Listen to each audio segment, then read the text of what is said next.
What up, Fight World?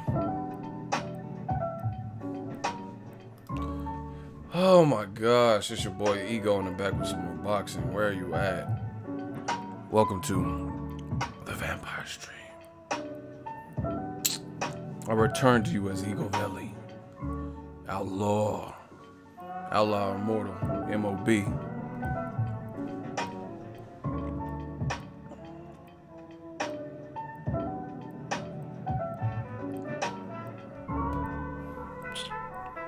Yeah, let's get it.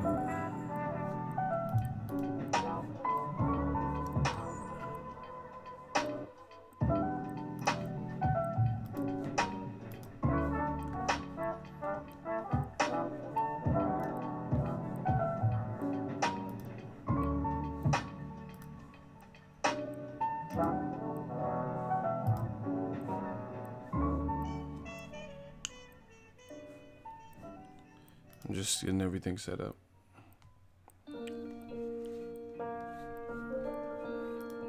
Oh, this is gonna be fun.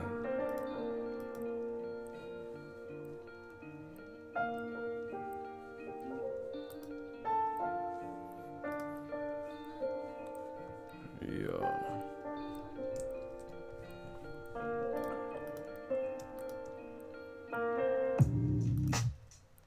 Oh, shoot. We'll get started soon. I'm waiting for YouTube to send the notifications out.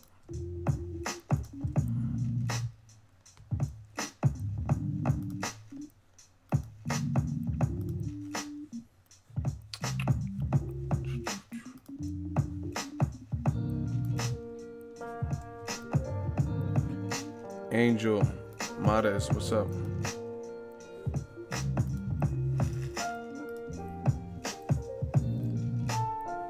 Angel, how'd you get notified of the stream? Because some people have been having an issue.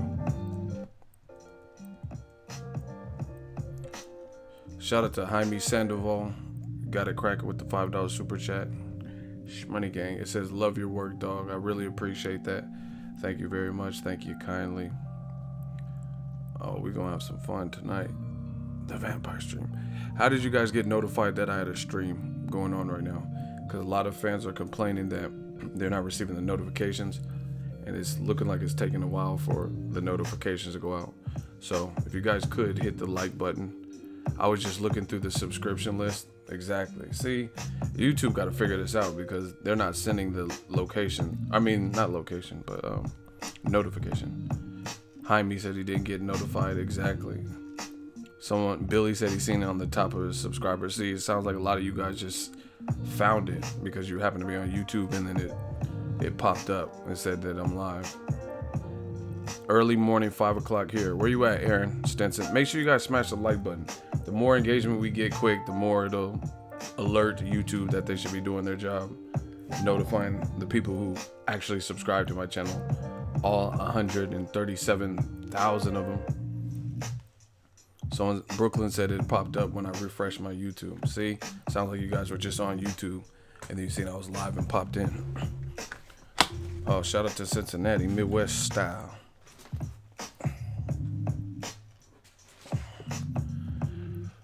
Oh man, Eddie Hearn. Shout out to the UK. Smash the like button, people. We gotta talk about it. Passive Student said, finally I made a live stream. I'm glad you came to this one because we're gonna have some fun with this one. I'm still waiting for YouTube to send the proper notifications out. Passive Student, a regular on the channel. Appreciate you. Shout out to Alabama.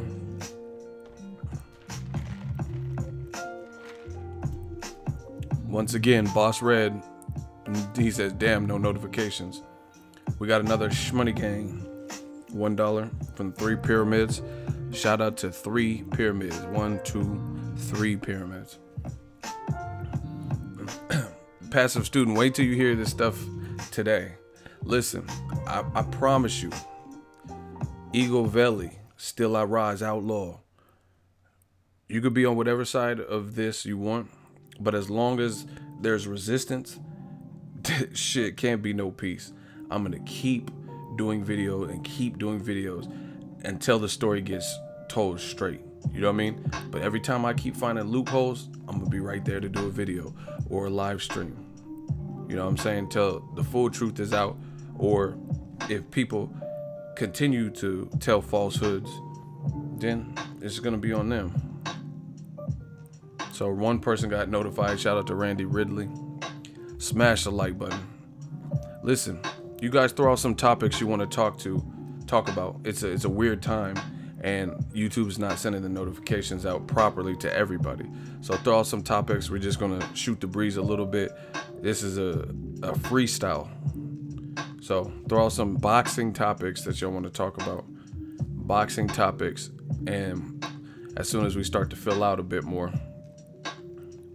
Chisora Takam, who you got? I really don't care, to be honest, about that particular fight.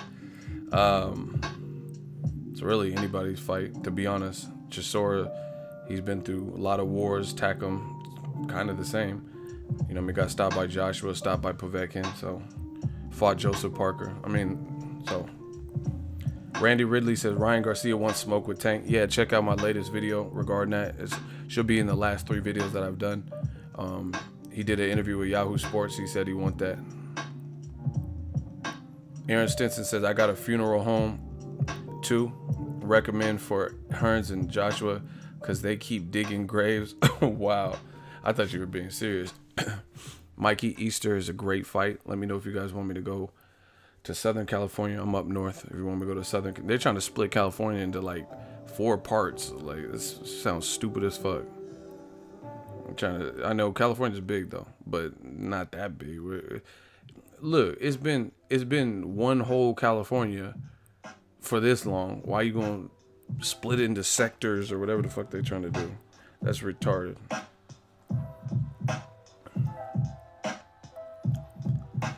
Shaking my head. Is that all you got from the interview with your headlines?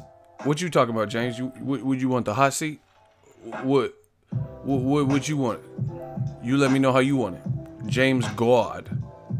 What you disagree with? What you disagree with? Yeah, we do a hot seat. We don't have to wait for people for that hot seat. What you disagree with, James? James God. We'll see who's the God up in this hot seat. Yep, we doing a hot seat. I ain't even been on 10 minutes. They already got something to say. Let's do a hot seat right now. What do you disagree with, James? See, I'm gonna expose all of you.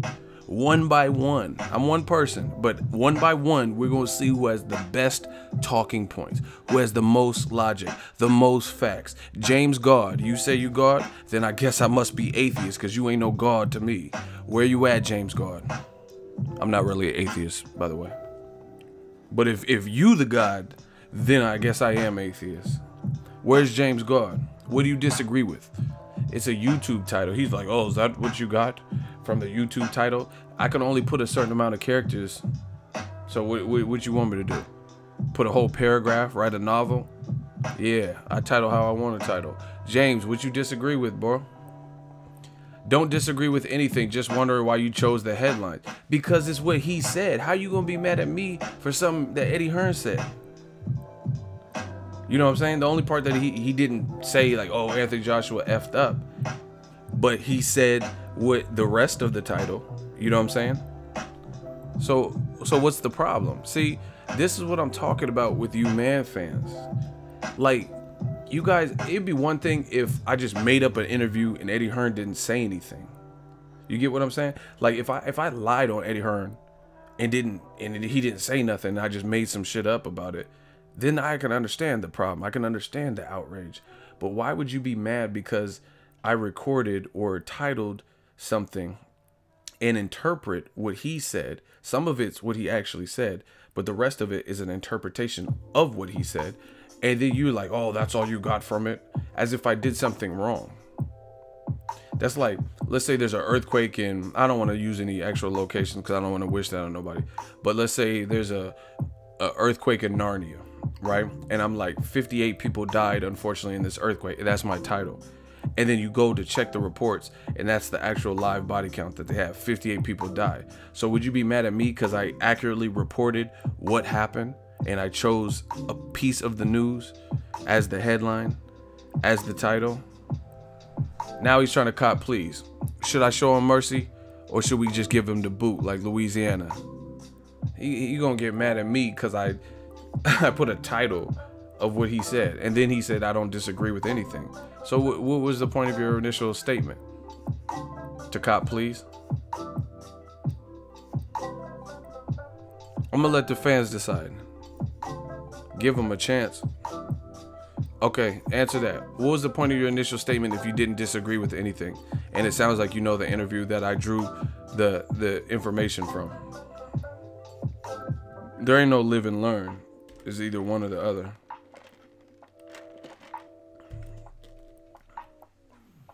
Hearn Stinson, ruthless. Okay, actually, you know what? Passive Student has a good one. He said, James, what would your headlines be? And then he called him. He said, you hurt. What? That's a good question. What would you put for the headline? James, this is to you. What should the headline have been? What would you do? The title. You only have 100 characters, so it can't be too long. Can't be too long. What would you have put?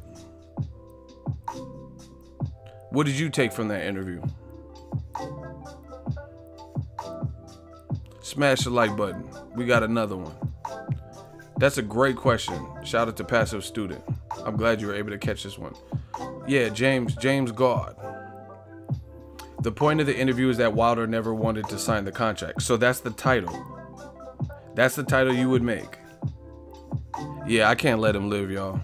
I tried to. I asked him what the title would. He said the point of the interview is that Wilder never wanted to sign the contract. So is that what you believe? That's what you believe? You think so you blame Wilder? Yes, don't you think so? What should I do? Should I block him? Should I block him? You know what? Fuck it. We're gonna skip the roll call, and then I'm gonna play it for you so you can just sit here and everybody can hear the audio clip, and then we're gonna discuss it. Fair? So I'm not gonna just go ahead and block you. We're gonna all discuss this. And then so this is gonna be an extended hot seat. You're saying it's Wilder's fault. And I'm gonna let you listen to it. Let everybody listen to it. And then we're gonna go over some points. And I got questions for you. That's fair. Okay. US is making 10 times more money. Accuses us of being bad promoters, whatever, and you've got cares about accusing someone of being bad promoters has nothing to do with it. Who in a small little pond like the UK, you know what, 5 times smaller than minimum than the US, is making 10 times more money per fight. Okay, what does that have to do with the failed negotiations? Talking about the UK being 5 to 6 times smaller than the US, and in this little pond, he's making 10 times more. What does that have to do with anything? See, this is what I'm talking about. You guys have to be able to interpret interviews and determine what's filler and what's fact. Some things are filler. Oh, he says we're bad promoter. Okay, trash talking occurs. That doesn't really mean nothing. Oh, we're in this small UK and he makes 10 times more. The fans don't care about that unless he's going to give us a percentage. You know how Oprah would be like, you get a car, everybody get. Joshua ain't doing that. He's not coming on YouTube just giving out like free money. You know what I'm saying? So who cares about in this small pond you making 10 times? But what he's trying to do is trying to set up the play. He's trying to insinuate that Deontay Wilder is bitter and jealous. Big old Deontay Wilder. See? When you get a fight of this magnitude, there's so many different elements that play into the negotiations. I think one of the problems is he has 3 managers. What is him having 3 managers? See, we're going to break this down analytically. You know what I mean? What does him having 3 managers have to do with anything? Honestly, who cares if he has 3 managers? What does that have to do with the negotiation? He said, oh, he has Al Heyman, he has Jay Diaz, and he has, what's the name? Shelly Finkel, which he continues to not call by the accurate name. You know what I mean? Like some childish game, Shirley Winkle, right? What does that have to do with it? 3 managers. Barry Hearn, his dad, is not meeting with Al Heyman or Jay Diaz, right? He is not receiving emails from all three people. You know what I mean? They're pretty much dealing with Finkel. Finkel is the one that's kind of negotiating. He's the one that's done World Boxing News interviews. He's the one that did the interview with ESPN and Dan Rafael, right? So once again, what does three managers have to do? More filler. Time manager of Deontay Wilder. So things have to go in this humongous circle of these three people who I don't think particularly like each other anyway. What does the three managers liking each other have to do with anything? Once again, he's trying to set the stage. To try and make some progression. So we started off, and the sort of the chronology of this is quite straightforward actually. We've been talking to these guys for 6, 7, 8 months about it. He says, listen, we gonna break this down. He says we've been talking to them for 6, 7, 8 months. It's July. So let's look at this. Here's the phone. See, it's a wrap for y'all. So June 1, that's 1 month. May 2, April 3, March 4, February 5, January 6. So he's saying they've been talking since January. So you've been talking since Joseph Parker fight in March, and you've been talking since Wilder fought Luis Ortiz. That's what you're telling me. Okay, that's 6 months. He said 6, 7, 8 months. 7 months would be December. 8 months would be November. So explain that. Once again, Eddie Hearn said we've been talking to them for 6 to 8 months. We've been talking to these guys for 6, 7, 8 months about this fight. About this fight. So make that make sense. How have they been talking since November, January-ish on this fight when Joshua just fought Parker in March and Wilder fought at the beginning of March? He fought Luis King Kong Ortiz. How have they been negotiating that long? Somebody explain that. You explain it, James. You the one in the hot seat. We waiting. Come on, James. You got to do something. See, you guys just listen to what people say, but you don't do the research. He just said 6. Oh my gosh. Sorry, James. It's been real, but you out of here. I'm going to read his comment. He says, Ego, stop taking things literally. Doesn't mean a daily basis. It could have been once a month. See, this is why I can't let these dudes live. You see, it's always an excuse. He just said on camera, we're going to play it one last time. This is quite straightforward, actually. We've been talking to these guys for, 6, 7, 8 months about this fight. Okay, so you mean to tell me he just said stop taking stuff so literally, but he just gave a range of 6 to 8 months and said we've been talking to him that long? How you been negotiating with them that long? In 6, 7, or 8 months would have been like November, December, or January. And then you saying I'm taking things literally. You got to go, bro. I'm going to do this one myself, and I'm going to enjoy it. Bye-bye. James is blocked. He doesn't even get to make it. I was trying to. He just keeps putting stupid shit. He got to go. Who next? Who next? Okay. that was an easy. See, they always try to revert it and flip it on you like it's your problem. He just said we've been talking to these guys about this fight 6, 7, 8 months. I just pulled up a calendar. It just turned July. So this is not even, we're not even barely into the month. It's not even 4th of July yet. That's tomorrow. So technically it would have been 8 months ago if we're only talking about June, since it just hit July. That could have been maybe even October. So from October to January, you said you've been negotiating with these guys. But how are you negotiating with them when you had the Joseph Parker unification in March, late March, before the WBA ordered Povetkin, before Wilder fought Luis Ortiz? Looking shaky. Let's keep going. And we first made them an offer. And I don't like talking about money, but it's all out there now. So the UK, anti-Joshua in the UK. Now, we always appreciated that there's more money for this fight in the US. We always appreciated that there's more money for this fight in the US, which directly shits on the casual boxing fans when Wilder kept saying, fight me in fight me in the United States. They said, oh, he's scared. He's trying to have a hometown fight and he's the B side. And Wilder was like, there's more money in the U.S., more money. He did an interview with ESPN. He said there's more money in the U.S. And those same fucking fans said, no, there's not. He's lying. How you going to say it? Joshua sells out 80 to 90,000. He's selling 80 to 90,000 in the UK. And Wilder was doing ESPN interviews saying there's more money in it. He said, I'll come to the UK. But Joshua, there's more money. He says, he kept saying, you know how I know? Because he's a country dude and certain words stick to me. You know what I mean? Because he has an accent when he says it. This is precisely what he said. And I know because, again, he's a country dude and he kept saying it a certain way. So that's why it stuck with me.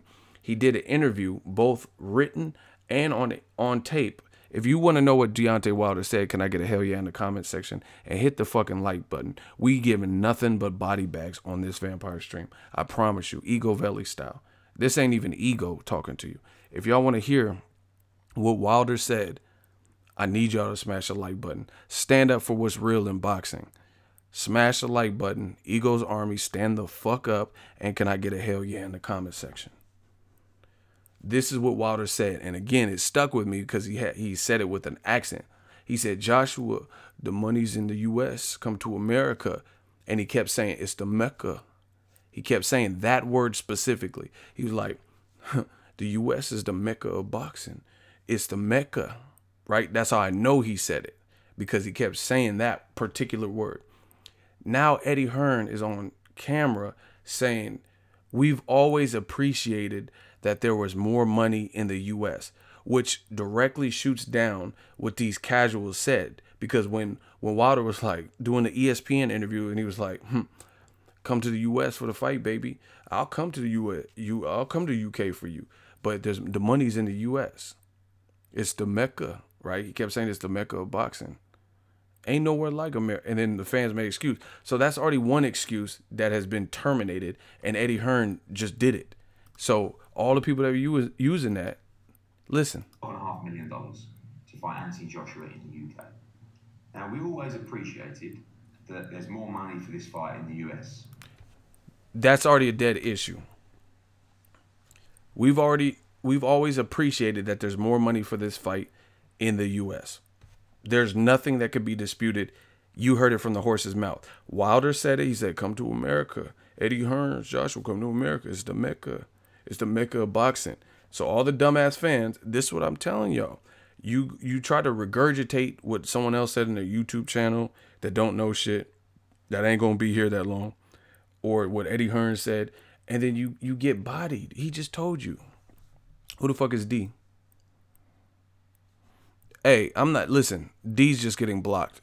We doing things our way. Because they're just trying to cause distraction. And I got too much to say. I'm not doing no hot seats right now. But I feel that with what Joshua has done in the UK, with what the fans have done in terms of supporting him, and the history and the legacy that this fight can create, this is where we wanted to do it, in the UK. So that's proof right then and there. You appreciate that there's more money for this fight, but now you want to do it in the, you want this fight to happen in the UK, which is something that they've recently said. So we offered them $12.5 million. 12.5. Probably represented about 30% of the pot, I would say. Okay. We going through this shit. Listen, man, it's gonna be a severe body bath. Who is good at math? Who is good at math? Who's good at math? Anybody? Anybody up that's good at math? He just said we offered 12.5 million, right? 12.5 million. So get your calculators out. 12.5 million, which represented about 30%. So how much is he saying the fight is worth?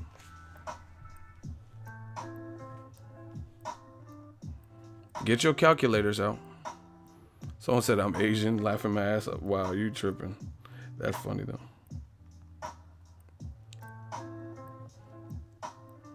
Everybody grab your calculators. We gonna do this like one big family.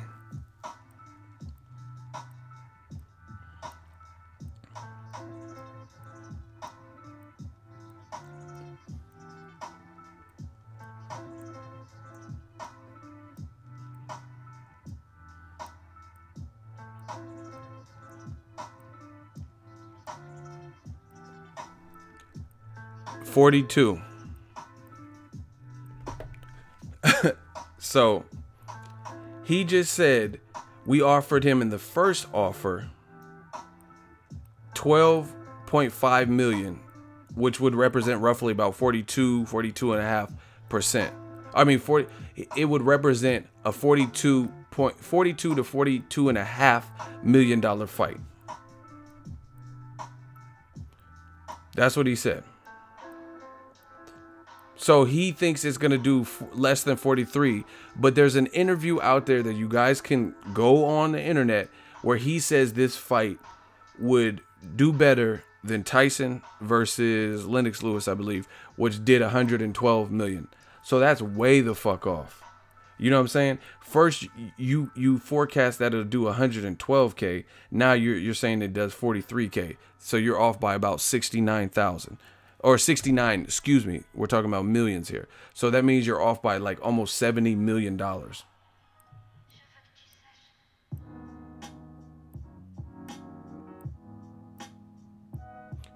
What we talking about? What we talking about, people? See, people just hear the numbers being spat out. Oh, we talked to him about 6 to 8 months ago. But they don't see... They don't look to see when 6 to 8 months ago would have been. They say, oh, we offered them this, but it represents 30% of the total gross of this fight. But they don't do the math to see what 30% would equal. Do you get what I'm saying? So that's what's wrong with this current generation. This current generation, they just want to listen. They want to listen. But they don't want to, like, they'll just listen to what you said, but they won't go and actually do the math. Let's keep going, man. Let's keep going. This is going to be fun. That's all I'm asking you guys to do. Listen to what's being said and listen to the math. I didn't turn it down. I didn't respond. Okay. He said, listen, he says we offered him 12.5 million, which represents 30%. They didn't turn it down. They didn't respond. But you coming back with a $50 million offer, a counter offer, that is a response. Because if you just didn't care, you wouldn't have went to your investors and said, yo, we need 50 million, you know, for this particular fight. So you can't say they didn't respond. Now, they might not have sent a separate email saying, hey, 12.5 million is not to our liking. But they did, in fact, respond. So that's not a correct statement, because not responding. OK, that's like, let's say I get a girl's number. We'll say her name. We'll say Halle Berry. I like Halle Berry. Let's say Halle Berry gives me her number and I say she doesn't respond. What's that mean? If I say I text her and she didn't respond, what does that mean? Right? That means Halle Berry never responded to my text. Now, if I asked her to go to the movies in the text and she didn't respond to that question, but then she sent me a picture, then she did respond to something, or something else. She sent me something else and ignored the question. Or whatever. She still responded. Someone says she's ducking you. That's funny. Also, I didn't turn it down. I didn't respond. Counter offering something is a response. Who can't see that? How is a counter not a response? So, hey, we'll give you 12.5 million. Here's 50 million. If you accept it, then there would be no reason to counter. So how somebody, let's argue this stuff. How is sending a counter offer not a response? Why would you counter if you accepted the deal? And if you accepted the deal, then why would you counter offer? I mean, somebody make this is like elementary school stuff. Somebody make that make sense for me right now. Make that make sense. If you say, Okay, I'm selling the car, and I say I want $10,000 for this car. Right? I want $10,000 for the car. Actually, let's say I'm buying a car. I guess that's probably better for this analogy. Let's say I'm buying a car. They have it listed for $10,000. I offer them $9,000. $9,000. No, actually, let me use something low like Eddie Hearn numbers. They want $10,000 for the car. I offer them $5,000. Right? The listed price of the private seller, their car, is $10,000. I say, hey, I'll give you $5,000. They shoot you a text back and they say $7,500. How the fuck is that not a response? Now, just because they didn't say, oh, hell no, we can't sell it for $5,000. If they sent you a text back says $7,500, is that not a response? That's a perfect example. The listed price of an independent seller selling their car is an old Nissan Maxima, $10,000. Everything's in working condition. I send an offer for $5,000, which is low, and they're not going to sell it for $5,000. They text me back after they got my $5,000 offer. They text me back and says $7,500. Is that a response? Yes or no? And if you put no, you getting bodied. That's how we doing it, Eagle Valley style. Is that a response? We gotta see when so many falsehoods are being said, we gotta explore them all. Is that a response?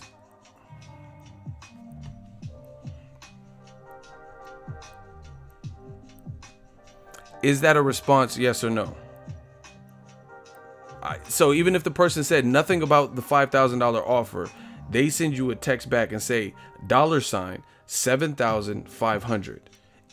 Would you consider that a response?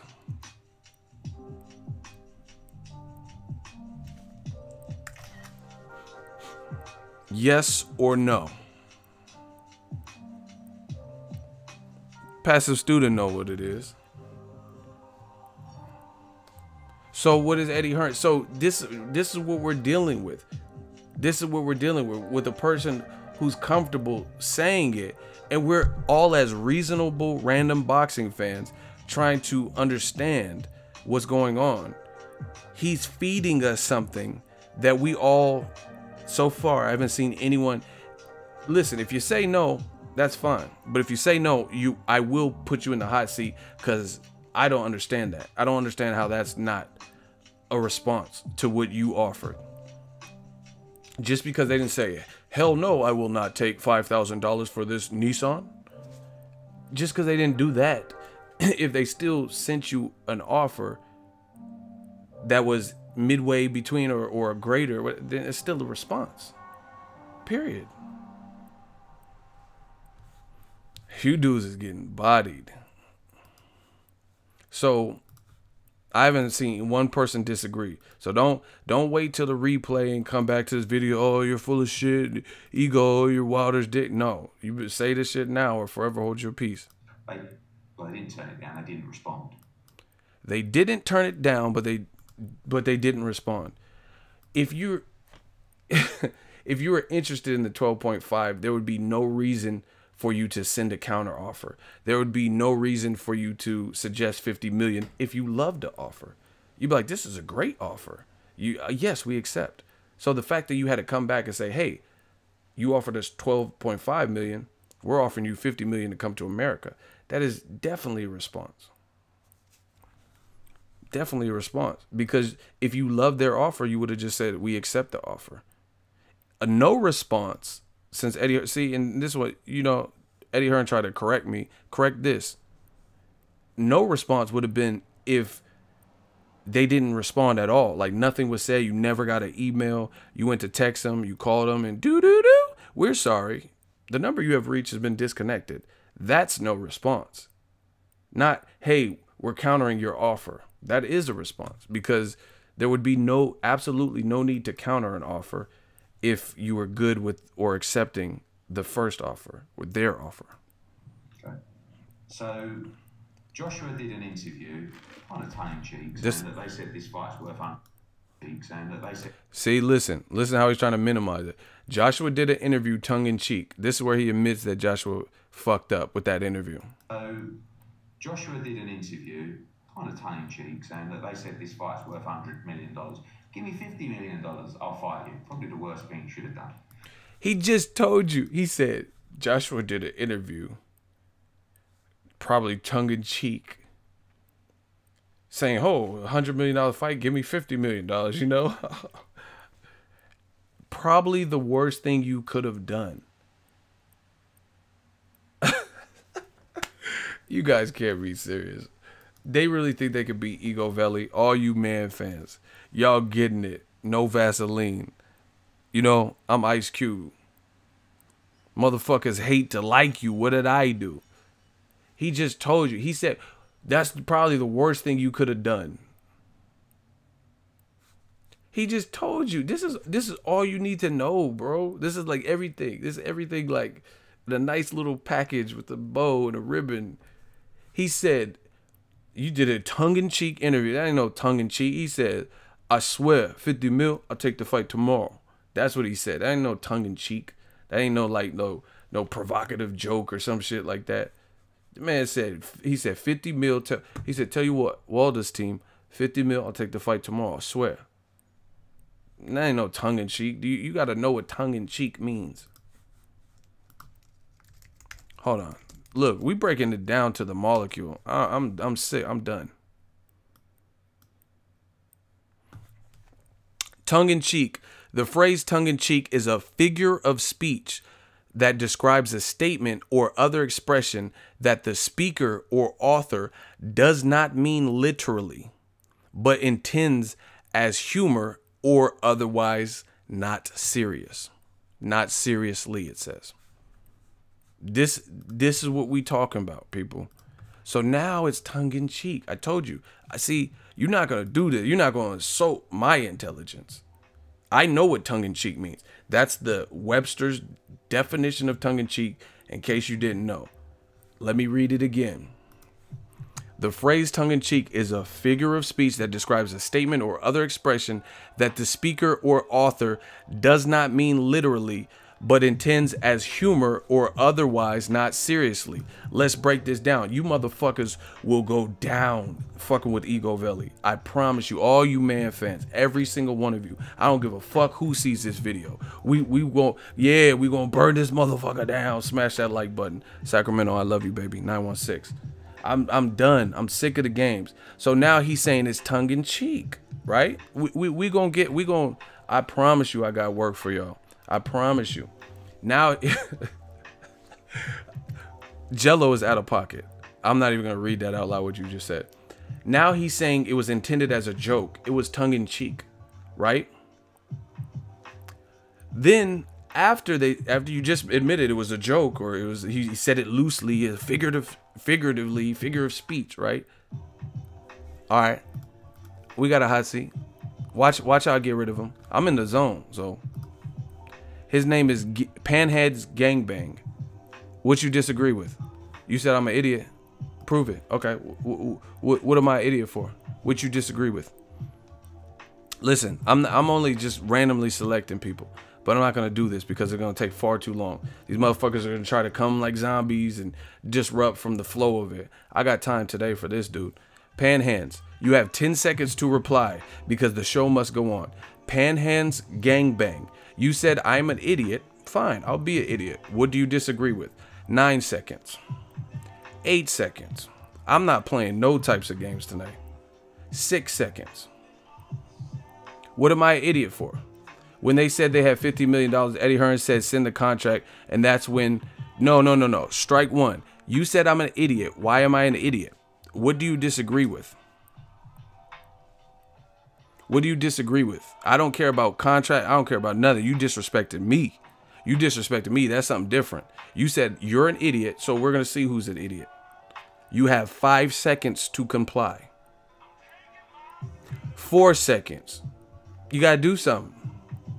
Why am I an idiot? What have I said that has been misrepresented? 3 seconds. Because Wilder is avoiding Joshua and you can't see it. You not proving nothing. 2 seconds. 1 sec. Okay, he gotta go. He said, because this is why I can't do too many of the hot seats, because they're not. They know their whole empire is getting crushed, and they know it. So they're trying to slow it up and try to prolong the inevitable. No, we're not doing this all day. He says I'm an idiot, but everything I'm saying, I'm letting you listen to. I'm telling you the facts. Like, come on, we don't have time for this. That's why I can't keep stopping like that, because they're just trying to mess up the pace, because they're trying to slow up the inevitable. So, okay, he said it was tongue-in-cheek. Listen. $100 million. Give me 50 saying that they... Joshua did an interview, kind of tongue-in-cheek, saying that they said this fight's worth $100 million. Give me $50 million, I'll fight you. Probably the worst thing you should have done. Probably the worst thing you should have done.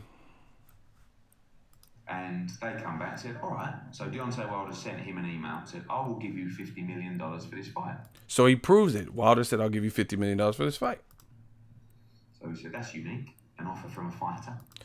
That's unique, an offer from a fighter. Once again, more filler. Who cares if it comes from the fighter, from Wilder's brother? If it's legit, it's legit. You know what I'm saying? It don't matter if it's coming from the trainer. They told you what to expect. They told you what it was going to be. Listen. You know, no disrespect to Deontay Wilder. He certainly doesn't have $50 million. Okay. No disrespect to Deontay Wilder. He certainly doesn't have $50 million. Once again, whoever said the money was coming from Wilder? When the fuck do the fighters pay for the event? Do you guys get what I'm saying? Like, so when like Broner Vargas, I covered that fight at the Barclays. So Broner is the one who's setting up catering. Broner is the one who's booking the venue. Just because the fighter's on the bill, right? Why would Wilder have to have $50 million? Just explain this to me. Why would Wilder? He said, no disrespect to Wilder, but Wilder don't have $50 million. But since when does a fighter have to come up with the purse, the guarantee purse for the opponent? The fighter himself. Like, he has to take it out of his bank account. Like, he has to go to Bank of America and shit.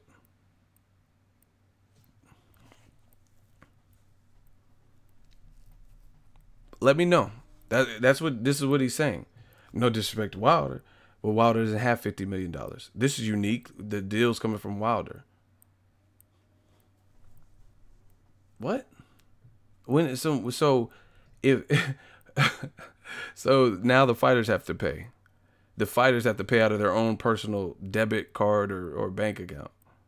Like, that's what I'm saying. That's why I keep calling it filler. He certainly doesn't have $50 million. Said, I will give you $50 million for this fight. So he said, that's unique. An offer from a fighter. You know, no disrespect to Deontay Wilder. He certainly doesn't have $50 million. So we came back and we said, I was actually in New York. I said, I'm very interested. Can we meet to discuss? This was to shell it. Very interested. Once again, just listen to this. First, you say Joshua saying 50 million was a joke. You said, oh, it was just tongue in cheek. The worst thing he could have said. He just told you that on tape. On tape, right? He just said, oh, it's just a little bit of tongue in cheek. But then 2 seconds later, you said, we got the $50 million from the fighter. And then you try to create a distraction like, oh, Wilder certainly doesn't have $50 million. No, when would the fighter have to come up with the purse for the opponent? Himself, right? So that was filler. You could have just moved on to your next thing. Then you say, after you say Wilder doesn't have $50 million, which, again, nobody's expecting the fighter to come up with the purse for the opponent, right? So you could have just skipped that. You could have just skipped all of that. Then you say you're very interested. So which one is it? First, you say Joshua, when he said it, was just joking. It was tongue-in-cheek. I just read what tongue-in-cheek means. Once again, if you're just joining the stream, the phrase tongue-in-cheek is a figure of speech that describes a statement or an other expression that the speaker or author does not mean literally, but intends as humor or otherwise not seriously. So if it was a tongue-in-cheek, figurative joke and he was just being jovial, then why are you seriously interested in the offer? That doesn't make sense to me. If he just said that and he was just fucking around, like, why didn't he get the 50 million offer? Like, man, we ain't coming to America. You know I was just playing dog, right? These dudes are getting bodied. This is funny. And Shelley said, you have to accept the fight first. I said, well, we're interested. That should be enough for you. But I need to know a lot more about this offer. I can't commit someone like Anthony Joshua to an offer like this without knowing the details. We feel a meeting would be non-productive, this is what he said, and you need to accept the offer first. So I thought, that's bizarre. You don't want to talk about an offer of $50 million. So I spoke to Anthony about it, and we all agreed, this is of interest. We'd like to see the contract. So I went back to them and said, we'd like to see the contract. Now, there's this big thing about proof of funds. Okay. You dudes, tell me when to stop, bro. This is child abuse. This is child abuse. I'm sorry. I just can't be taken for a fool. You know what I mean? No, and of course, I would have asked for proof of funds if we would have even got that far. I would have. So he's admitting he didn't ask for proof of funds. I would have asked for proof of funds, but we didn't even get that far. So all the fucking fans who said, oh, the money was fake, he just admitted on camera that they never asked for the money. Okay. Let's continue. He says, I would have asked for proof of funds if it got that far. The big thing about proof of funds, no, and of course, I would have asked for proof of funds if we would have even got that far. People say they provided proof of funds. It's absolute bullshit. They didn't. Okay, more filler. He says people say they provided proof of funds. That's absolute bullshit. But 1 second ago, before you just said that, you admitted you didn't ask for it. So who cares what people said? Because you just said on camera that you never asked for proof of funds. Provide anything, not even a contract. So they answered a couple of questions. It would be in the US, etc., etc. I said, they answered a couple of questions. It'll be in the US, etc., etc. You see how he just skimmed over all of that, what they answered. We need to see a contract. We're not sending you a contract till you accept this fight. I said, well, I'm not accepting the fight because. Well, I'm not accepting. So you admit you didn't accept, huh? What they want you to do is publicly accept the fight, and then once things progress, it breaks down. Okay, listen to that. Oh my gosh, this shit is child abuse. He said they want you to publicly accept, and once you accept, things break down. But there's no specifics. You said he just told you, we asked for a contract. They said, we think a meeting will be non-productive. You have the basis of what it is. 50 mil, no rematch clause. Bring your ass to America. In between the dates September and December, 50% of the back end money. So you have the basis of the deal. So they're saying, accept that. A meeting to go back and forth and haggle, that's non-productive, right? Reed Smith, just block him, because I can't stop for these zombies each and every time. Do we have any shooters that can block Reed Smith? Listen, you'll have your opportunity, but I'm not stopping. New media is not stopping. The game don't wait. So shooters, be on the lookout. We're not stopping, because this I'm telling you, I've been doing this long enough. This is what they want. They want it to become harder and harder to understand the points that we're making, because I have to keep stopping. It's just like, I don't have any kids, but for the parents, you guys can fuck with what I'm talking about. People, if you have kids, if you're driving 8 hours to go to Disney World, right? And your 2 kids in the back seat, before you leave, you say, hey, if anybody got to use the bathroom, go right now. We're not stopping. Just when you get on the road for an hour and a half, oh, can we stop? I have to use the bathroom. Like, you're just trying to push straight there. So one kid got to go to the bathroom. You tell the other one, hey, do you have to use the bathroom? No, I'm good right now. You drive another 2.5 hours. You're trying to get there. Then the other kid has to go. Like, no. Then you drive a little more, and then you got to stop for gas because your tank only holds so much. This is what the AJ protectors are hoping for. They're hoping I keep stopping, so we never arrive at the final destination. And I'm too smart for that. I'm not going to allow for that. So there will be moments that after I go over, right? After I go over everything, you could talk.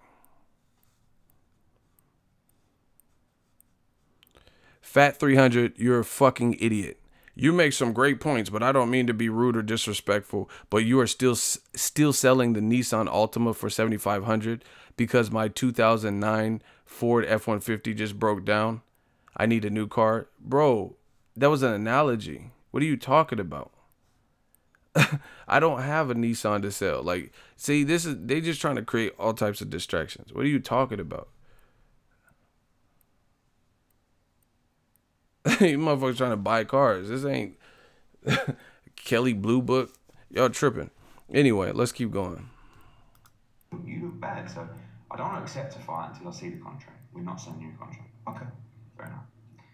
In the weeks after that, we spoke to the training team and Anthony, and it was decided, look, we want to make a play for this fight in the UK. This is where this fight should be, we believe. So I went back to Deontay Wilder, and we offered him an improved offer of $15 million. Okay, so he just admitted he offered 12.5, and then an improved offer of 15 million, which is only 2.5 million more than your initial offer. After publicly just admitting that you turned down $50 million with 50% of the back end money to fight in America. Probably like nearly 7 times his highest purse so far. 6 times. He said it's 6 to 7 times Wilder's highest purse. Even though Wilder sued Povetkin and got like 6-7 million, but whatever. Who's counting? And we didn't hear from him for nearly a month. We didn't hear from him for a month. In that month, quite a lot had happened with Povetkin, who's obviously our mandatory. Povetkin mandatory got called over 2 months ago by the WBA. And for those who don't... Let's stop right here. I told you this is going to be a slow burn. I don't smoke weed, but all my weed smokers, y'all going to blaze to this. I don't care what time it is. Blaze to this one, because we got some. I'm hitting y'all with that kush. Okay, before we get too far into this, Eddie Hearn just said, we'll just do the chronological order of this small stanza of Eddie Hearn talk. 1, he just said Anthony Joshua jokingly, that's what tongue-in-cheek means, because I just read the description and the definition for it. He said Joshua jokingly, tongue-in-cheek, offered, oh, they said it's a $100 million fight. I swear, $50 million. I'll take it. And he said that's the worst thing he could have done, which is what you see in the title, right? Then he says they send a contract from the fighter. He tries to distract you with, oh, why is the fighter sending the email? Oh, well, it's part of the team. So who cares who's sending? If it's Heyman, Shelly Finkel, JD, is still someone notable on the team. Distraction, filler. You admit you get the $50 million and you say you're interested. So make this make sense. If you said Joshua even proposing 50 million was tongue-in-cheek, aka a joke, then why were you interested in the offer? If it was just a joke to begin with, if it wasn't meant to be taken literally, if it was meant to be like tongue-in-cheek, like a gag, or then why were you interested in the offer? Beyond that, you start talking about what happened. They say, we're not sending you a contract, blah, blah, blah. Cool. $50 million, right? You got offered 50, so you acknowledge that part. And he said they gave us a little bit of the information, like, oh, it's in America, blah, blah, blah, no rematch clause, et cetera, et cetera. He didn't elaborate, but he just said he admitted that it was $50 million in America. Then after that, you say you talk to Joshua's side and you determine that for a fight of this magnitude, because of the lineage, the legacy, the implications, what it does for the history, that this fight must take place in the UK. Once again, first the offer from Joshua was a joke, tongue-in-cheek. But then when you got the actual email, you said, we're very interested. So you're very interested in something he said jokingly, draws questions to my mind. Then you say, oh, they wouldn't send a contract. They said a meetup would be non-productive because they want you to agree to the basis of the contract, right? Before you advance, before they waste time drafting up a contract, they have to know that you're good with getting what you said as a joke, that you're good with those terms, the basics of the contract. And then you can elaborate and fine-tune the details, find the exact date, the exact venue, right? So $50 million. Then you say, you spoke with Joshua's team, who all agreed that the fight needs to take place, at least the first one needs to take place in the UK. So block Parlay. Don't say nothing, just block him. Shout out to Ricky Rick. See, this is what I'm talking about. So I'm bringing all these facts. He says you're an Alabama dick sucker. Am I lying with the distractions? This is what they trying to do. But Ego's Army, don't fall for it. Please don't. Don't argue back with these motherfuckers right now. Just let's get through the material, right? So $50 million, right? $50 million. And then you say on camera, you know that they want you to take the $50 million in America. You're very interested. But then you say you talked to Joshua's team and they said the fight has to happen in the UK. So how are you very interested if you know the fight must take place in the UK? Make this make sense. That's why I told y'all, the more interviews, the worse it's going to get, unless the truth comes out. That's that. Is that. Period. So how are you very interested in the contract and you know from the jump, from day one, that they want you to fight in America, and then you say you talked to Joshua's team, and then Joshua's team says the fight has to happen in the UK, and Joshua, he feels he owes it to the fans or whatever. Jasper Ram says you got it wrong. What did I get wrong? You got 10 seconds to answer. You got it wrong. 8 seconds. Jasper, what did I get wrong? I'm not playing with you dudes. I don't have the time to wait and babysit and wait. So we're going to do this quick. Jasper, you have 7 seconds. I'm doing a slow count. I had to slow down the count. What did I get wrong? You have to respond. Listen, it's going to be a whole lot of justice out this motherfucker. 6 seconds. Jasper, please. Jasper Ram, what did I get wrong? 5 seconds. 50 million. That strike one. 4 seconds. That don't cut it. 50 million for what? 3 seconds. That don't cut it. I said, what did I get wrong? 2 seconds. 1 second. Jasper, what's your final answer? You said, oh, no, you got it wrong. What did I get wrong? You said 50 million and for what? Makes no sense. Shooters, get him out of here. That's it. Jasper Ram, get him out of here. This is how we doing you boys. Because they just trying to cause distractions. You got it wrong. What I get wrong? No answer. You're done. So, once again, how are you very... This is funny. I said, we need to see a contract. About anything. Not even a contract. So they answered, of course, I would have asked for proof of $10. A meeting would be non-productive, this is what he said to do, but I need to know a lot. And Shelley said, you have to accept the fight first. I said, well, we're interested, that should be enough for you, but I need to know a lot. I said, I will give you $50 million for this fight. So he said, that's unique, an offer from a fight. This fight's worth $100 million. Give me $50 million, I'll fight the contract. So I went back to them and said, we'd like to see the contract. Now there's this big thing about proof of funds. We need to see a contract. We're not sending you a contract till you accept this fight. I said, well, I'm not accepting the fight. And we didn't hear from him for nearly a month. In Watch that this. month, quite a lot had happened with Povetkin, who's obviously our mandatory. Povetkin mandatory got called over 2 months. Watch this. By the WBA. And for those who don't know that, they send you a letter and say, you have 28 days to negotiate, then we're going to purse bids. Since that negotiation period... Okay, he just told on himself. Y'all catch it? Y'all catch it? He just told on himself. Y'all catch it? If y'all want me to redo it, who caught it? Did anyone catch what just happened? He just told on himself. You got to be quick. You got to be faster. How'd he tell on himself? Anybody here? T Breeze, $2 super chat. Just getting off base. Ego got him in the hot seat. Man, it's going down on this episode. Fuck it. Y'all didn't catch it? Hold up. We got called over 2 months ago.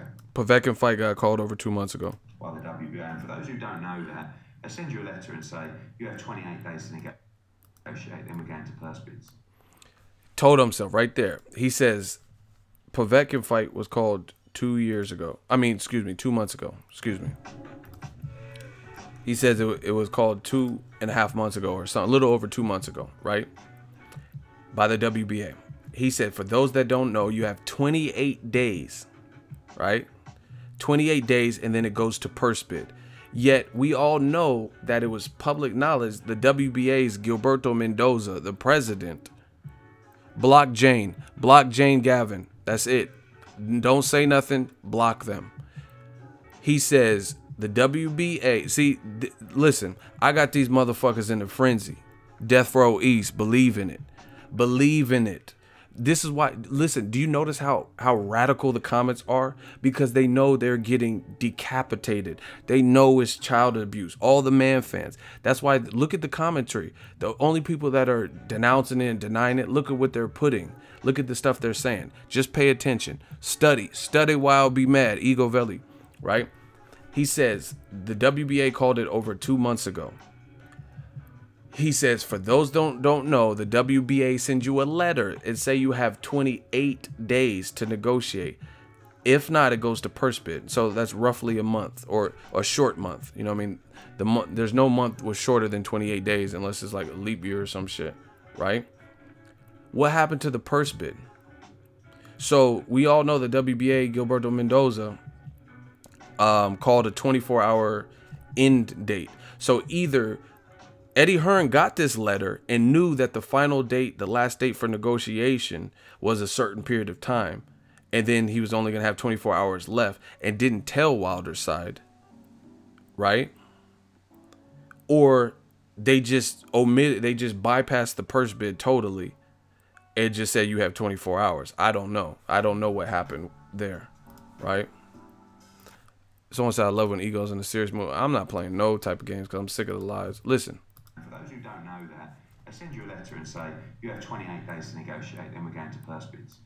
He just told him so. He said, then we're going to purse bid. What happened to the purse bid? How is it 24 hours to fight Povetkin or else? Since that negotiation period was over, we've asked for probably 6 or 7 extensions to that period, trying to make the Wilder fight. He said 6 or 7 extensions. Povetkin mandatory got called over 2 months ago by the WBA, and for those who don't know that, they send you a letter and say, you have 28 days to negotiate, then we're going to purse bids. Since that negotiation period was over, we've asked for probably 6 or 7 extensions to that period. Okay, see, Eddie Hearn, I already got issues right here. Check this out. If you have this direct line with the WBA, right, and you know you've asked for 6 or 7 extensions, why would you send the contract back with no date filled out? If time is of the essence, why would there be simple shit, not like, oh, he knew the fight had to be in Cardiff. Why would you not? He didn't know. You get what I'm saying? Why would they send the contract with no date or it had the Canelo dates on it? Do you get what I'm saying? If you knew time was of the essence and you got to get this done because the WBA, they're hounding you. You put no venue, you put Canelo's date, and then they ask for it again, you have no dates. Then, and you say they're stalling. How is that not? So if you really and truly want the fight, wouldn't you make sure everything, at least on your side, is on the up and up? But continue to listen, study while it be mad. Man, you guys are getting, it's going down, man. Listen. Trying to make the Wilder fight. So that's the history of the WBA.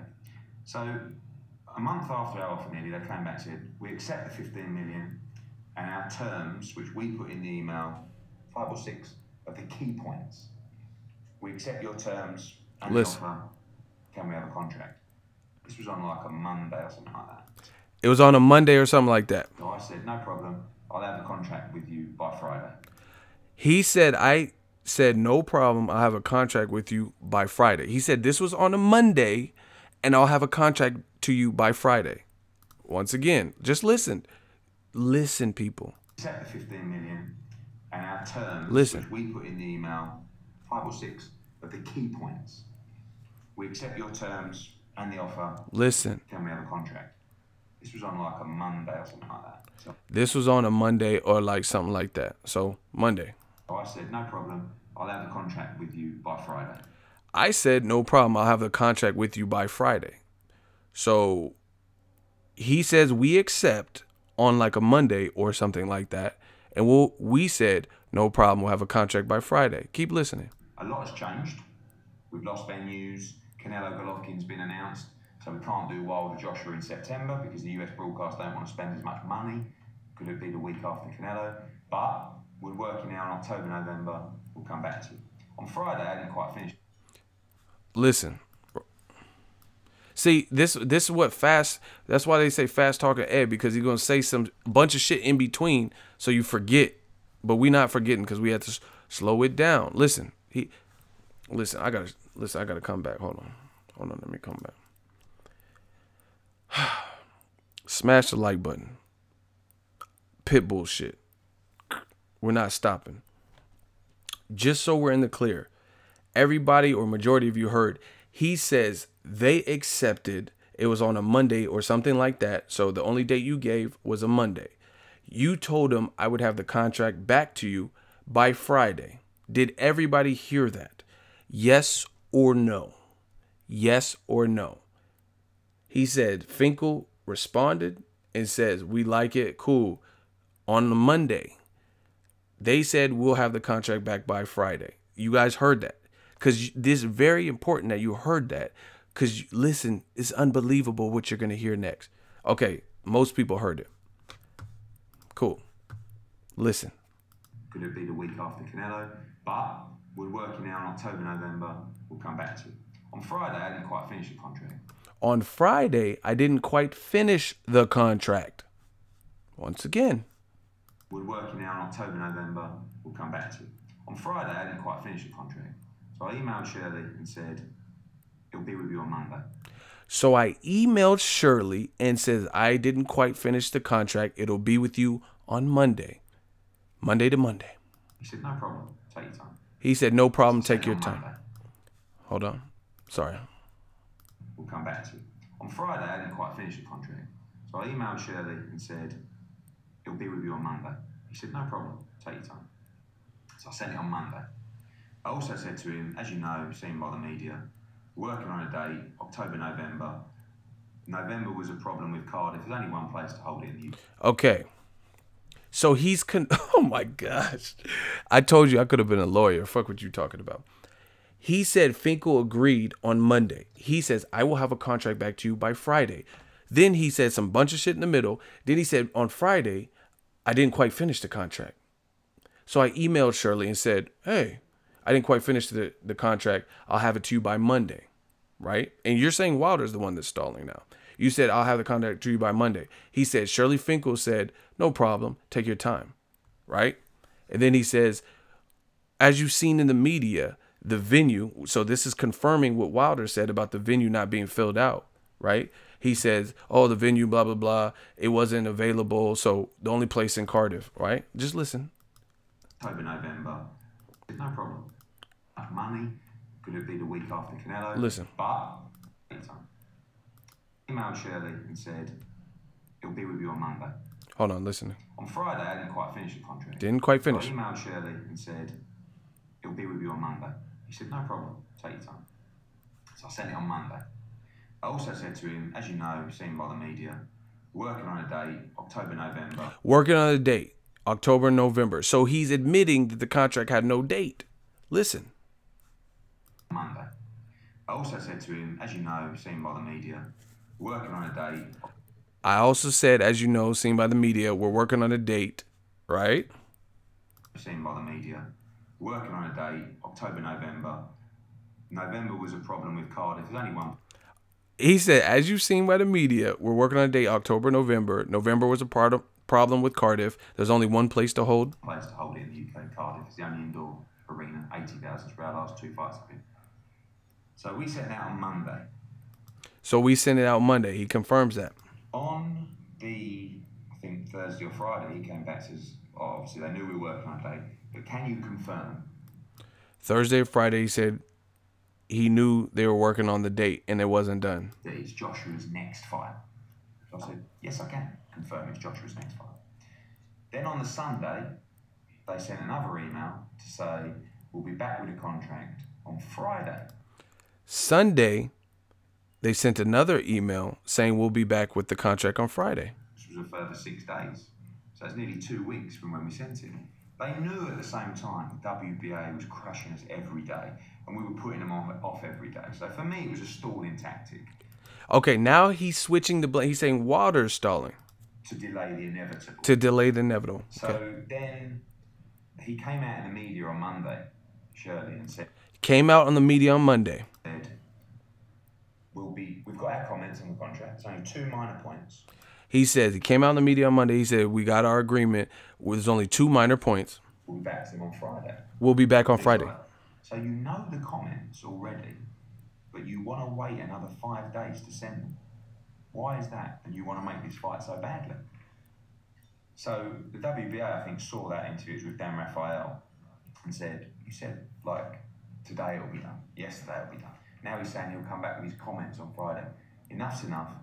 The Povetkin fight has to happen next. Please send us a signed contract. So he said enough. He's saying basically the WBA stepped in with the 24-hour bullshit deadline and said enough is enough. Povetkin has to be next. Send the contracts within 24 hours or else. So that's parked up on the side. There's always a lot of... Okay. Now I'm on that ass. Pause. Okay. Yo, stand up for boxing. I got y'all. Eagles Army, stand up. We gonna break this down. I let you hear everything. Now it's time to fry these motherfuckers to a fricassee. All you man fans getting it. Okay. If y'all want me to body this whole argument that he just said, can I get a hell yeah? I gotta know that you're with me. Smash the fucking like button. Listen.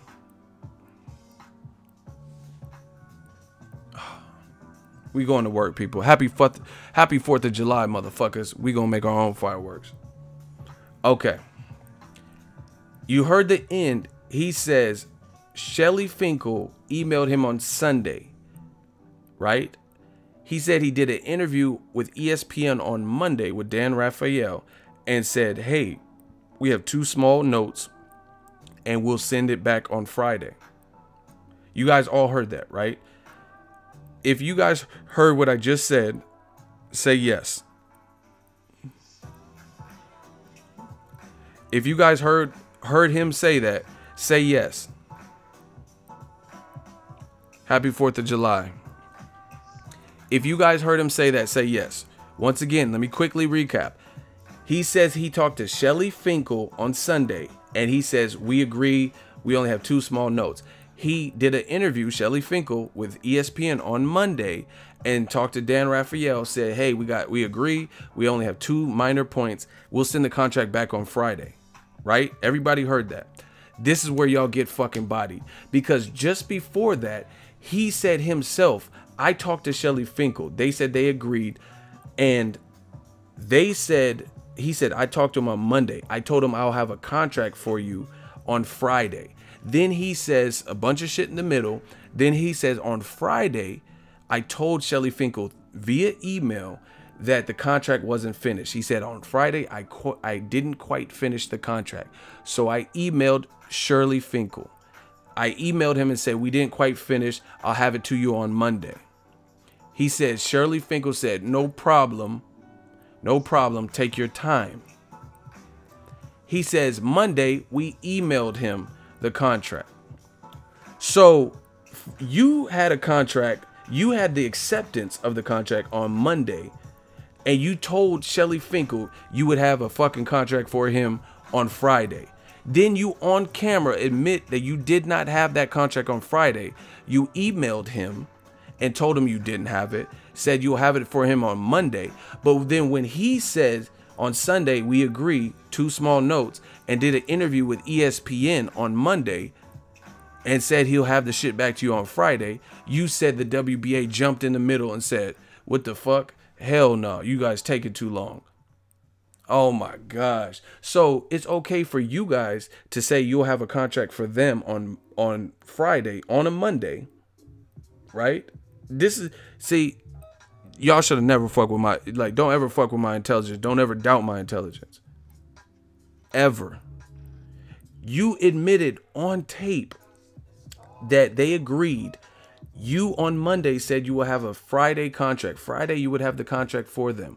You admit also in there that the dates weren't clarified. He said that the dates weren't clear. Oh, October, November. That doesn't tell motherfuckers anything. October what? Fucking Halloween, motherfucker? Like what? Then you say on Friday you didn't quite have the contract ready. So you told Shelly Finkel you didn't have it ready. Then you say you did send it to him on Monday. And he says, okay, cool. 2 small notes. I got 2 small notes. I'll have the contract for you Friday. And then on tape, you say, Shelly Finkel, how are you going to do an interview with ESPN and say you had 2 small notes? Why is it going to take till Friday for you to send it back? But you just did the same thing. Oh my gosh, bro. You just did the same thing. You said Monday, I'll have the contract for Friday. Friday wasn't enough time, so you said I'll have it to you on Monday. And then you have the audacity to say they are stalling you.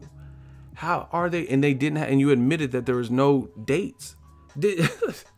I told you guys, don't fuck with Ego Valley. We gonna get to the bottom of it. He just told on himself and didn't even realize it. He said, Monday, I told Finkel I have the contract on Friday. Friday came, we didn't have the contract. We didn't quite finish. So I emailed him and said it wasn't finished. Shelly Finkel said, okay, no problem. Monday, we sent him the contract. Sunday, he said they agreed. So that doesn't even make sense. You said you sent the contract on Monday. This is what happens when you lie, people. I didn't even get to that part. He says Shelly Finkel accepted on Sunday, but then he says, then he says it was Monday with ESPN or something. Okay, listen. Hold on. Let me backtrack because there's so much going on right now and I'm in Ego Valley mode. So let me slow it down. Eddie Hearn says Monday we'll have a contract for you on Friday. Friday he wasn't quite finished. He emailed Shelly Finkel. Shelly Finkel said, cool, no rush. Then he says he sent the contract on Monday. But then he says Shelly agreed on Sunday. How the fuck you agree and say you have 2 small notes on a Sunday if you just said you didn't give him the contract till Monday? And you said Monday is when he did the ESPN interview with Dan Rayfield. Huh? Yeah, okay. So you said you didn't send him the contract till Monday. You know you done fucked up. You know you done fucked up. You said Friday you'll have the contract for him on Monday. And he said, okay, take your time. Yeah, that's what you're telling me, right? Then you said Sunday, he said, we have 2 minor points. We'll have the shit back to you from Friday.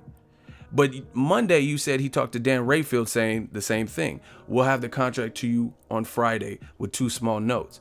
But then you say Monday is when you sent the contract. So how did he agree to the contract on a Sunday if you sent it to him on Monday? And Monday is when he's doing the interview with Dan Rayfield and ESPN, huh? Okay. Okay. I told y'all, don't ever doubt me. Don't ever doubt me. I told you we're going to get to the bottom of this. Y'all think it's a game. It's not a game, man. I live and breathe boxing. Fuck you mean? Explain yourself out of that. You telling me Shelly Finkel agreed to something on Sunday that you didn't even send him until Monday. And I let you listen to all of it. You guys can go listen to all of it. We go play it back. You want when we play it back so y'all can hear the lie? So you can hear the lie for yourself since I already broke it down? Yeah, okay. Motherfucker, I am boxing. I told you. It's only a matter of time. These motherfuckers ain't fucking with me. The man fans can't fuck with me. Explain yourself out of that. But you know what the worst part about this whole situation is? It didn't have to be all this. I don't have a problem with Eddie Hearn. I don't have a problem with Anthony Joshua. I just want what's fair is fair. What's fair is fair. That's what I want. That's what I want for boxing. You know what I'm saying? But I didn't want to do this, but y'all made me. All these man fans, you shouldn't have. Because the reason I'm angry, because I'm Ego Valley. But another reason I'm angry is because what Eddie Hearn is saying and perpetuating, you got these zombie ass motherfuckers in my comment section saying that I'm wrong, saying that I'm lying, saying that I'm the dick sucker. Now we're going to see who's the dick sucker, huh? Yeah.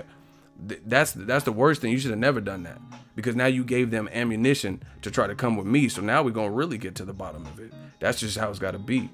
And I told you, I just broke it down. This is all what he said. Explain yourself out of that. And you know what's worse? You know what's worse? The worst part about it is I'm not even done. I got more for you. What do y'all want? Like, I'm telling y'all, it's like It's like someone battle rapping, they already killed you with bars, and they still got another verse that they haven't even done. It's crazy. Smash the like button. Y'all know what it is, man. DeGale ducked. He didn't vacate. He ducked. Jose Cked. Shout out to Jose Cked. Everybody in the UK, I mean, y'all got to make the smart moves, the right moves, because the spot's hot right now. The block is hot. Shout out to the UK, though. But listen, back to Eddie. Make that make sense. I still got more points. I ain't even got to the other shit. That's how bad this is. Whew. Okay. Do y'all want me to play it again? Since I now wrapped it up in a nice package and spoon-fed you motherfuckers. So if I ain't heard nobody say it and break it down like I just did, if you hear somebody say it now, just know where it came from. You know what I'm saying? I ain't heard nobody break it down like this and catch that lie. But I did. Okay. Does everyone get the setup? You all want me to run it straight back, or do you want me to do some brief pauses so you guys can hear what's going on? Let me know. Straight through, play it straight through. No, I gotta pause on these. Hold on. I'm just gonna tell you the hot points. Cool. Seen by the media. Work news. Canelo Golovkin's been announced. We accept your terms and the offer. Can we have a contract? He says Shelly Finkel hit him. We accept your terms and we accept the offer. Can we have a contract? This was on like a Monday or something like that. This was on a Monday or something like that. So the date you said was Monday. So I said, no problem. I'll have a contract with you by Friday. So I said, no problem. We'll have a contract with you by Friday. A lot has changed. Okay, this is the part that I have to kind of skip because he says a bunch of stuff and I don't want you guys to lose it. So the setup is this. We accept, hold on. See, I have to skip because like I said, he keeps saying other stuff and that'll distract your mind. Listen. No problem. I'll have a contract with you. Listen. We accept your terms and the offer. Can we have a contract? We accept your terms. We accept the offer and the offer. Can we have a contract? This was on like a Monday or something like that. This was on a Monday. So I said, no problem. I'll have a contract with you by Friday. I said, no problem. We'll have a contract for you on Friday. So I have to skip this part because he's saying other stuff. Joshua in September because the US broadcast don't want to spend as much. On Friday, I didn't quite finish the contract. On Friday, I didn't quite finish the contract. Listen. We're working now in October, November. We'll come back to it. Listen. On Friday, I didn't quite finish the contract. He said Monday or something like that. Shelly Finkel said, we agreed to your terms and we agreed to the deal. Can we have a contract? He said, no problem. I'll send a contract on Friday. Once again, he's admitting. We'll come back to it. On Friday, I didn't quite finish the contract. On Friday, I didn't quite finish the contract. I'm not the smartest brother in the world. But Monday, Tuesday, Wednesday, Thursday, Friday. Okay. Full week. So I emailed Shirley and said, it'll be with you on Monday. I emailed him after I couldn't finish it on Friday and said it'll be with you on Monday. He said, no problem. Take your time. He said, no problem. Take your time. So I sent it on Monday. Okay. You heard that. Listen. Listen. I got to do like the crocodile. Crikey. Right here we have a venomous. His name is Eddie Hearn. I'm going to attempt to catch him right now. No problem. Take your time. So I sent it on Monday. So I sent it on Monday. No problem. Take your time. So I sent it on Monday. No problem. Take your time. So I sent it on Monday. No problem. Take your time. So I sent it on Monday. No problem. Take your time. So I sent it on Monday. I also said to him, as you know, seen by the media, working on a date, October, November. So he's admitting the date wasn't filled out. November was a problem with Cardiff. There's only one place to hold it in the UK, Cardiff. It's the only indoor arena, 80,000 for our last 2 fights have been. So we sent it out on Monday. We sent it out Monday. He confirms. Yeah. On the, I think, Thursday or Friday, he came back and says, oh, obviously they knew we were working on a date, but can you confirm that it's Joshua's next fight? So I said, yes, I can confirm it's Joshua's next fight. Then on the Sunday, they sent another email to say, we'll be back with a contract on Friday, which was a further 6 days. He said that was a further 6 days. Nearly 2 weeks from when we sent it. They knew at the same time the WBA was crushing us every day, and we were putting them off every day. So for me, it was a stalling tactic. Okay. Here's another. I just thought of another point. Hold on. Listen. Here's another point I just thought of. So he's saying they're stalling, right? But you admit that you didn't have dates in the contract, which is what Wilder's team has said. So they said they had 2 small points and blah, blah, blah. You admit that it didn't have dates, so they didn't know. So for them to inquire about, hey, we're down to fight, but what's the date? Like stuff like that, right? How is that a stalling tactic? That was what he said in the earlier thing. He said, I'm not sending nothing without a contract. He said it when the 50 mil came across his plate. Do you get what I'm saying? You get what I'm saying? So when they sent you 50 mil and they said a meeting would be non-productive, you know the basis of the deal, right? But then when it came to them, you said you have a contract for them on, he said they agreed on Monday. You said you have a contract on Friday, but you didn't have it until Monday, right? That's what you said. And then there is no dates, which you said in that middle stanza, right? There was no dates filled out. He's like, oh, Cardiff and November, October. So you're agreeing and admitting that there's no dates. And then he says, what are the dates? And then he, this is crazy. So how is that them stalling if they don't even know the dates? You know what I'm saying? Which is something you said earlier in your interview portion. When they offer you 50 million, you needed more clarification, like dates and all this type of stuff. To delay the inevitable. So Monday, they sent another email to say, we'll be back with a contract on a date, October, November. Listen. It'll be with you on Monday. He said, no problem, take your time. So I sent it on Monday. I also said to him, as you know, seen by the media, working on a date. We're working on a date. October, November. October, November. That's 2 separate months for one fight. So clearly he's admitting that there was no date. November was a problem with Cardiff. November was a problem with Cardiff. Only one place to hold in. So why would you just say October or November if November was a problem with Cardiff? See, this stuff is, listen, he says, as you know, you've seen in the media, we're working on a date, October, November. And then he just right after says November was a problem with Cardiff. So them as outsiders, they're not from the UK.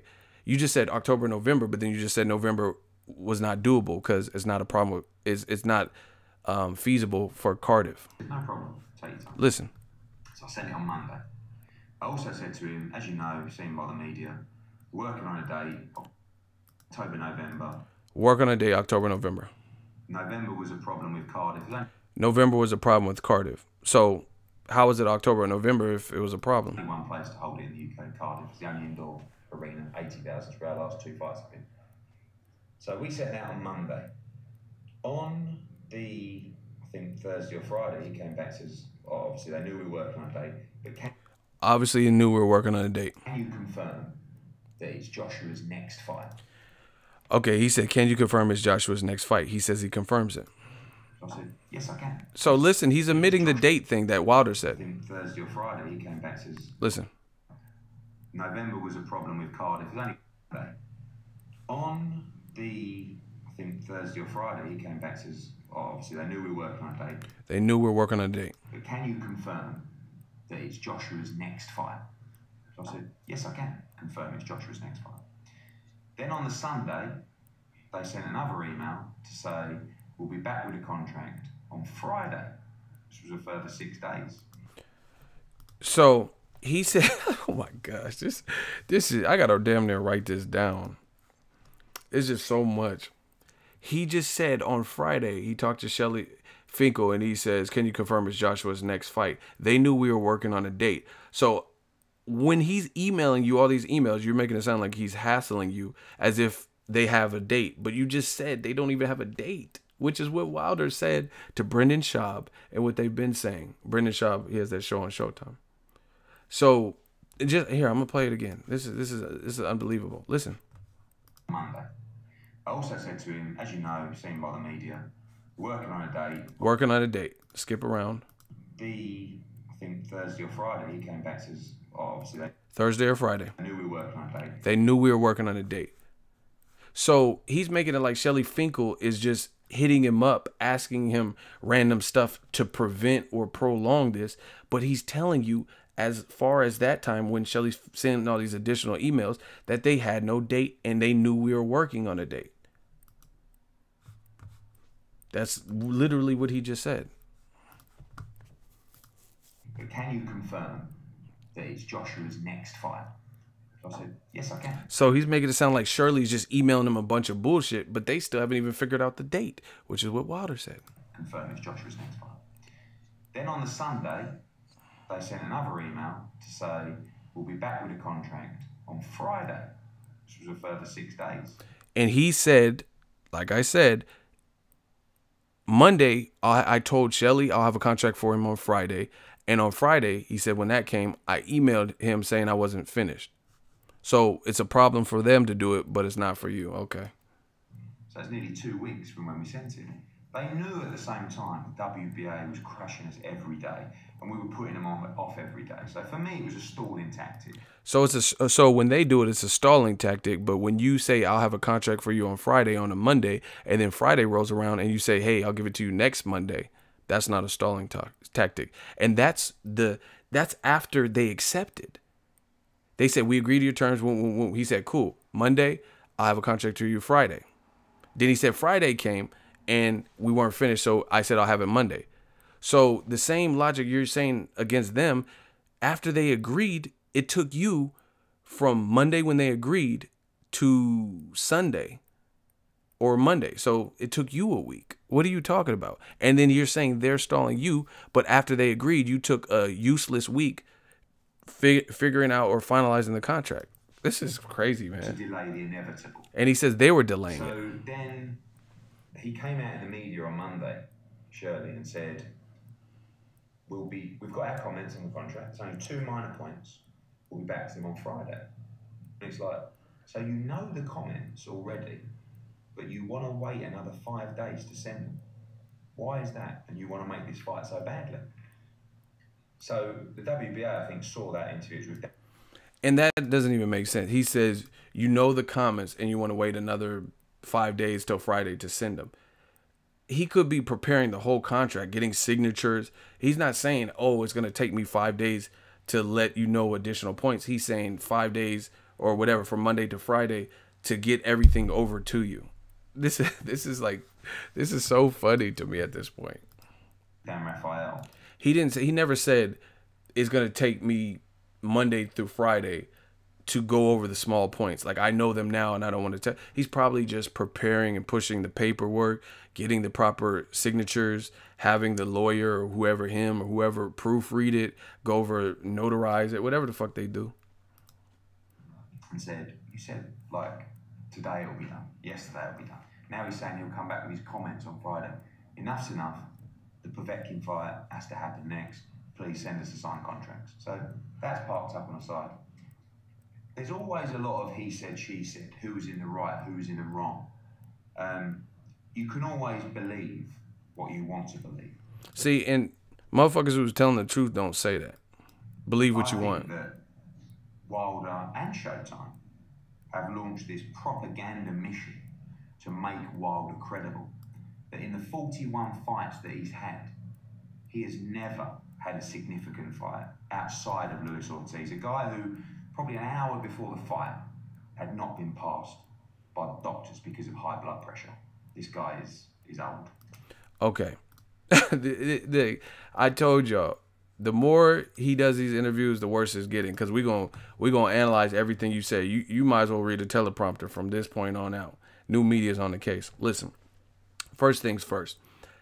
Luis Ortiz, he's old as fuck, blood pressure, he's an old grandpa, he's 1,000 years old. Why'd you sign him?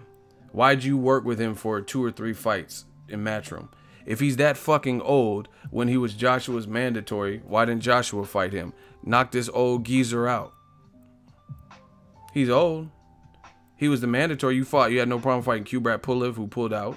So you end up fighting Carlos Takam. Why not fight Luis Ortiz? He's old, right? You said he was old. You like mandatories. Povetkin's your mandatory. You're going to fight him. Why not fight Luis Ortiz? He old. Not to mention, Luis Ortiz is listed at 38 years old. How old is Povetkin? Okay. Luis Ortiz, oh, come on. He's just old. Well, guess what? Luis Ortiz had never been knocked out. He had never lost. Povetkin does lost. He has a loss against, what's the name? Klitschko. Povetkin's 39. Exactly. See, this is what I'm talking about. You notice Eddie Hearn does these interviews, and he's there is uninterrupted. It's just Eddie Hearn talking. It's just Eddie. Like, let's say it's an hour-long interview. You might hear the person get a word in edgewise or prompt a question, and then he's just going. That's the deal. Like, I peeped the whole setup, man. I peeped the whole setup. That's why. Because you let him ramble on. You're not countering. You're not asking no questions back. You're not bringing up any kind of contradiction. He's just going. Just 0 to 80. Just whatever he says just flies. No. You're saying, oh, like, I could hear it. Even the first time I heard this, I picked out some of these contradictions. You said on camera Monday, you said they agreed on Monday that we accept the terms. Could we please have a contract? You said, fine, we'll have the contract for you on Friday. Why does it take you so long to fill out a contract, Eddie? Why does it take you from Monday to Friday to send him a contract? Why couldn't you have it Tuesday or Wednesday? Why couldn't you expedite the contract? And then Friday rolls around, and guess what? You said you emailed Shelly and said, guess what? The contract's still not ready. We need another 2 days, Saturday and Sunday. We'll have it to you on Monday, right? But then he says they accepted on a Sunday, talked to ESPN on Monday, and Monday said we had little small notes. We'll have it back to you on Friday. That's a problem. That's what you call a stalling tactic. But then when they agreed and you said, I'll have it to you by Friday on a Monday, you didn't hold up your end of the bargain. He's telling you this. I'm not making this up. What did Jello say? Someone said.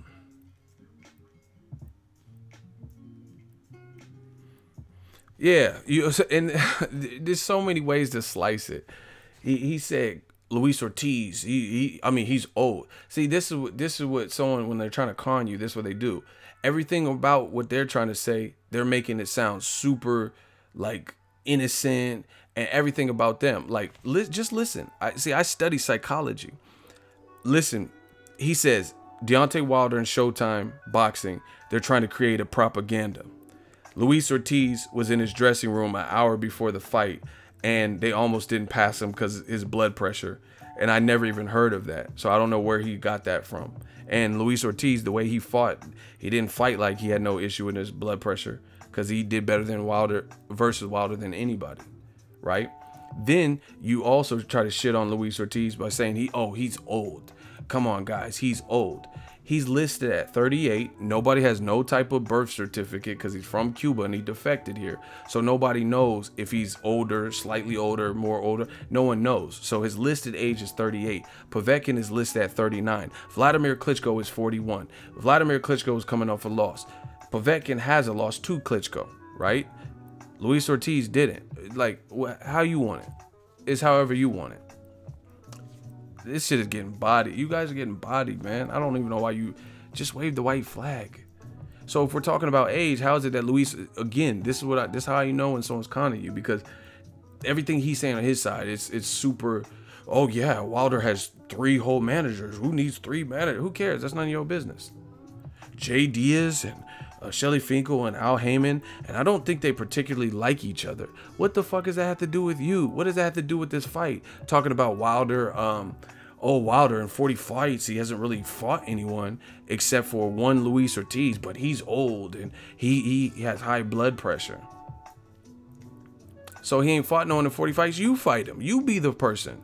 He's bum squad. You fight him. Joshua ain't no bum, so you fight him.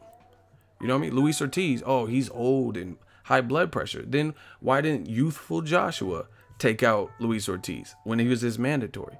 Why didn't Joshua take care of that? Why'd you let Wilder do it for you? Luis Ortiz had no blemishes on his record. He's so old and decrepit. Then why didn't Joshua take him out? I would have rather see that than Carlos Takam or Kubrat Pulev. So why didn't Joshua take him out? I'm telling you guys, it's not getting good. It's gonna get worse before it gets any better. Thomas Sapp, he said the Black Channel, they have like morning cartoons. You know what I'm saying? So this is what I'm saying. Every time he's speaking on their side, he's trying to do overkill. That's how you know when someone's selling you a dream. Luis Ortiz was just so old, but you didn't want to fight him. He was signed to Matchroom. That would have been an easy fight to make. He had a case-by-case basis. I think Dillian White has one too. So you're able to make a Dillian White fight like that with Joshua. But Luis Ortiz, Joshua didn't fight him, and that was his mandatory. And you let Wilder handle it. Why? He has high blood pressure. Fight him. Even fight him to this day. You fight other mandatories. You were about to fight Kubrat until he pulled out. You fought Carlos Takam, the next guy. You're fighting Povetkin. So why didn't you fight Luis Ortiz? He's old and weak. I'm telling you, bro. This is getting bad, man.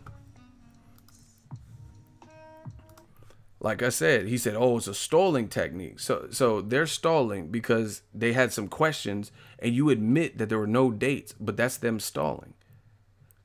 But then when it came to you in the $50 million offer, you said, oh, I'm not signing shit. I ain't signing shit unless we have more info. Listen. Supporting him and the history and the legacy that this fight can create. He first made them an offer. And I don't like talking about anti-Joshua done in terms of supporting him.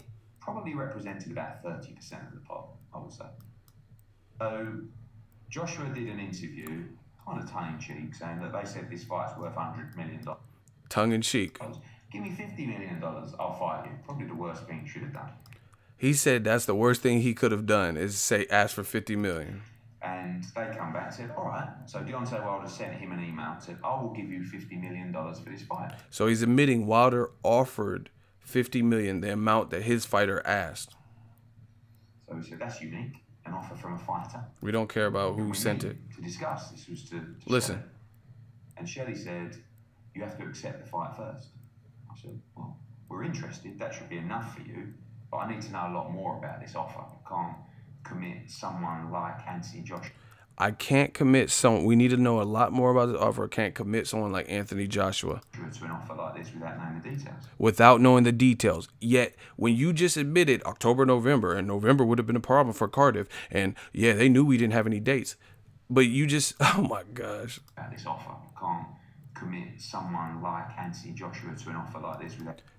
I can't commit Anthony Joshua to an offer like this without knowing the details. But then you admit that you didn't give them a venue. You admit that you didn't clarify if it was October 1st or October 31st or November. But they're supposed to commit. And when they don't do it promptly or quick enough for you in the WBA, you say they're stalling. Listen, this is unbelievable. But I need to know a lot more about this offer. I need to know a lot more about this offer. I can't commit someone like Anthony Joshua to an offer like this without knowing the details. Can't commit him without knowing the details. We feel a meeting would be non-productive, this is what he said, and you need to accept the offer first. So I thought that's bizarre. You don't want to talk about an offer of $50 million. So I spoke to Anthony about it, and we all agreed. This is of interest. We'd like to see the contract. So I went back to them and said, we'd like to see the contract. This is of interest, the $50 million. We'd like to see a contract. Now, there's this big thing about proof of funds. Okay, see, I got to skip because he starts... Proof of funds is absolute bullshit. US, etc., etc. But I said, we need to see a contract. We need to see a contract. We're not sending you a contract till you accept this fight. I said, well, I'm not accepting the fight. Well, I'm not accepting the fight. Because what they want you to do is publicly accept the fight. What they want you to do is publicly accept the fight. And then once, things progress, it breaks down. And then once things progress, things break down. No clarification. It's just they're going to break down. Things progress, it breaks down. Listen, no explanation. Publicly accept the fight. And then they want you to publicly accept the fight. Once, things progress, it breaks down. You look bad, so... Listen. He said you look bad. He's telling us. So, Eddie, you smarter than this, Eddie. Come on, man. He said they want you to publicly accept the $50 million, and then when you don't, and things break down, and you look bad. Why? What would break down? What? I don't get it. What are you talking about? It's gonna break down? Because what they want you to do is publicly accept the fight, and then once things progress, it breaks down. You look bad. So you look bad. I don't want to accept a fight until I see the contract. I don't want to accept a fight till I see a contract. We're not sending you a contract. Okay, fair enough. In the weeks after that, we spoke to the training team and Anthony, and it was decided, look, we want to make a play for this fight in the UK. This is where this... Then he said he talked to Joshua and team, and they want to make the fight in the UK. And Joshua's kind of maintained that. So, how are you really interested in the 50 million if you knew you wanted to fight in the UK? There's so many ways, man. This is, oh my gosh. This is off of one particular interview. Imagine if I took the timestamps and just really had it surgical, just play only this part and then directly go into, man, you guys will get annihilated. Because like now I got to kind of skim through parts and see, this is what I'm telling you. I've dealt with people like Eddie Hearn before. What they do is they have a lot of filler. They have a lot of stuff. Like they'll say one point and then they'll say a bunch of stuff in the between. And then you'll almost forget the first part, like, or where you even, like, I've even done that, like, not lying, but have you ever started talking about something? You're like, man, I went to the store yesterday, I went into Target, I walked into Target, I seen this fat girl, she had a big ass booty, and then you start talking, you're talking about the girl's booty, you get distracted, you're like, oh, she had the sundress on, I was like, god damn, she had the sandals, I was like, she's so fine, and before you know it, you're like, why did I even start telling them this story about me going to Target? Like, where was I going with this? That's the demeanor of what he does. Like he'll be like, oh, I had a contract on Monday and I said I wasn't ready on Friday, but oh, Cardiff, we didn't know if the venue would be available. They knew we didn't know, like, and it makes it so, it's like a long run-on sentence, so it makes it hard to follow. So that's why you have to start and stop, play and pause and shit like that, so you can understand what's going on. Oh my gosh, you guys are getting body. Listen, I'm gonna keep doing it. I'm just gonna keep making loops, man. I'm just gonna do loops because I'm Ego Valley. This is a bad look, people. This is a bad look. So you're basically criticizing Wilder's team for something that at best you guys are doing too. Oh, Monday I said I'll have the contract on Friday. We couldn't have it on Friday, so I sent it to him Monday. But then you say they stalling, and you were the first one to wait a whole week. How's that work? And they come back and said, oh, listen, kind of tongue-in-cheek, saying Joshua did an interview, kind of tongue-in-cheek, saying that they said this fight's worth $100 million. Give me $50 million, I'll fight you. Probably the worst thing you should have done.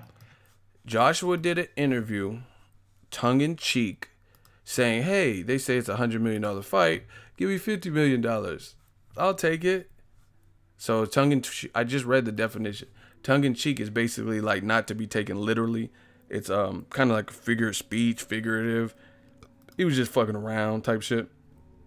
But guess what? I told you I got points on top of points. The more you talk, the more incriminating it will be. That's how new media is. It's tongue-in-cheek. Okay, listen. Tongue-in-cheek. I'm going to read it again. The phrase tongue-in-cheek is a figure of speech that describes a statement or other expression that the speaker does not mean literally, but intends as humor or otherwise not seriously. So why would Joshua do this IFL interview and he's like, Wilder's team, I swear, 50 mil, they're saying it's 100 mil, 50 mil, I'll take the fight tomorrow, right? How is he saying that as a joke? Where's the joke? What are we supposed to laugh at? Where's the joke? I don't get it. What's the punchline? Why would you say, I swear? Tell him that 150, I'll take it tomorrow.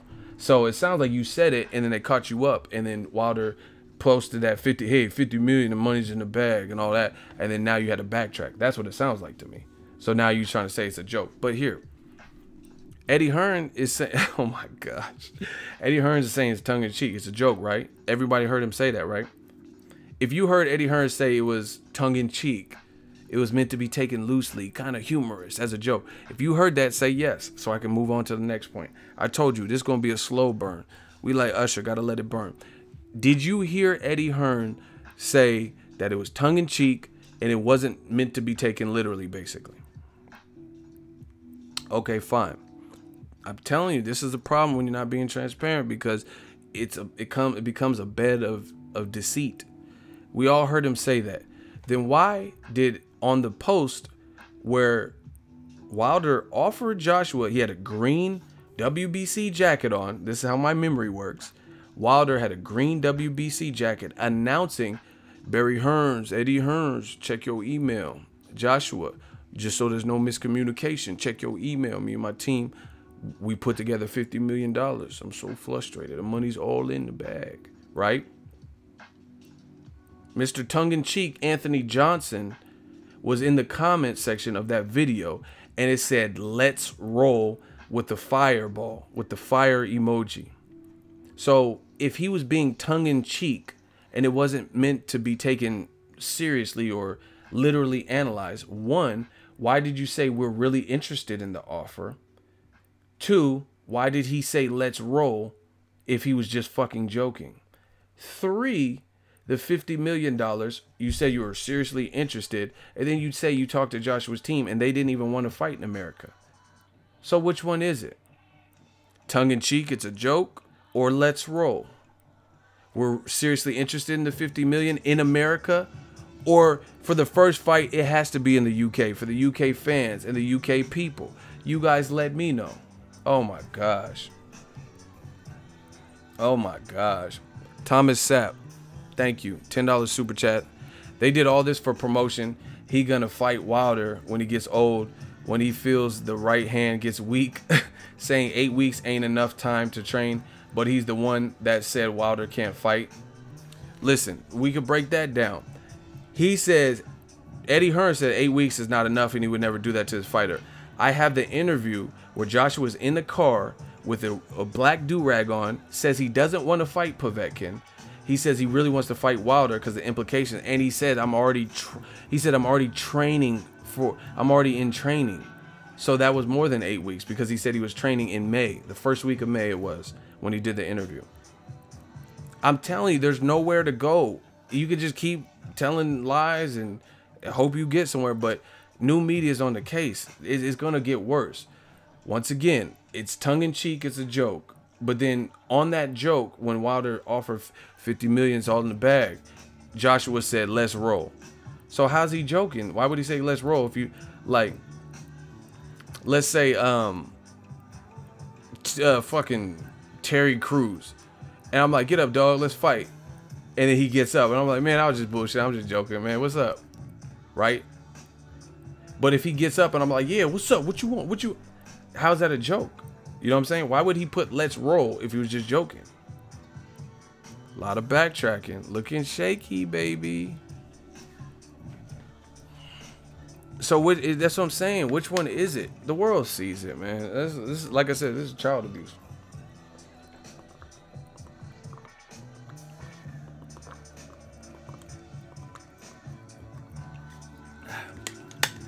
We can keep going though. You said Joseph Parker is a tougher fight. Eddie Hearn said this, and Joshua agreed. Joseph Parker is a tougher fight than Wilder. It's on record. You guys can research it. But then you also said Wilder's a massive risk after that on Fight Hype. You also said you need more than 8 weeks to train for Wilder. Why? Why do you need... You just dealt with the tougher fight. You already beat Joseph Parker. Wilder should be easy. Why you need more than eight weeks for the guy who's easier than Joseph Parker, and then Joshua beat Joseph Parker already? Why you need more time for him? Do you guys see?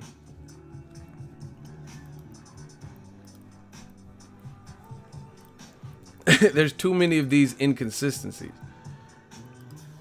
And like I said, the more interviews are made, the worse it's going to be.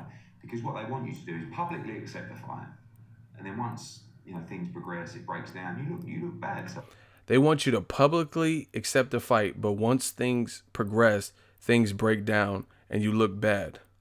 Why would you look bad? How do you know if something's going to break down? You asked for 50 mil, joking or not. They gave you 50 mil. They told you the date. They're up for VADA testing. That's not an issue. Wilder's a WBC champ. He has to be up for it. You knew it was in America.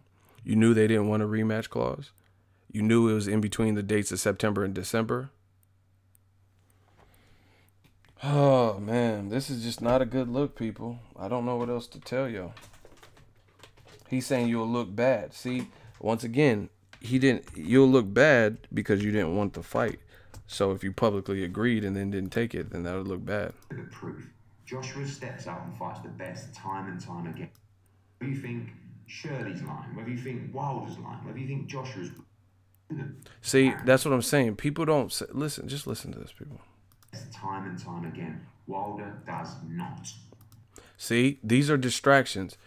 He says Anthony Joshua fights the best time and time again. Wilder does not. But that is neither here nor there, because at this current moment, they are the last remaining champions in the heavyweight division. So it doesn't matter. Who cares? Wilder, let's say Wilder didn't fight anyone for his first 38 fights. The fact of the matter is they are the last two people in the division, in the weight class, in the weight category with belts, and the fans want to see the fight. So everybody that's bringing up Wilder's, oh, he fought in Cancun, who gives a shit? It's a big fight. Fans will pay for the fight. Fans want the fight. And this is for undisputed championship. So, like I said, Eddie Hearn has a lot of filler. And fights the best time and time again. Wilder does not. Wilder does not. Who cares? People want to see this fight. The other facts you need to take into consideration are, if they wanted this fight so bad, why did they wait 2 weeks nearly to come back with any comments? Yet they already knew them, apparently. He said, why they wait 2 weeks? But you admitted you didn't have dates for them. You said October, November. What? And the other factual point, which is so important, is this contract is still live. Nothing's... See, that's the worst point. I don't even know why he's even saying that still. Changed. This is the deal that you accepted. That offer still stands. Apparently, they said there was two things they weren't happy with. Number one was the rematch situation, which they'd already agreed in writing to within the terms, which they said they're going to concede to publicly. And the other one was the date. So no, we just needed to know the date. Well, I'm telling you the date. It's April the 13th, Wembley Stadium in the UK. So sign the contract. See, that doesn't even make sense. I'm gonna break that aspect down. Listen, it's a wrap. It's a wrap. Wave the white flags. Nano Yayo Brown, step up in the hot seat. Okay, what done on no shooters? Don't touch him. We have to play this game. You said I'm one-sided. Okay, so what am I wrong about? You have one response and you have 15 seconds. I'm not playing no types of games with none of you. Nano Yayo Brown, you have 15 seconds. You said I'm so one-sided. You don't know what you're talking about, so you enlighten me. What did I say that was wrong that you disagree with? Timer starting now. I'll give you 20 seconds. 18 seconds. I got a timer right here. I'll start it now. So you already have. I'll start 20 seconds. 2 seconds. All right, it's fresh. You got 20 seconds. No, I'm looking at the timer. It tells you on YouTube. 15 seconds. 10 seconds. 5 seconds. Nayo, what do you disagree with? Okay, that's your time. I'm gonna give you one. I'll give you another 20 seconds. So till this clock hits 40. That's 40 seconds, and it was more than that because I didn't even start timing you on point. You have 10 more seconds. We're not waiting all day. I'm one-sided. Cool. What do you disagree with? Okay, time's up. What's your final answer?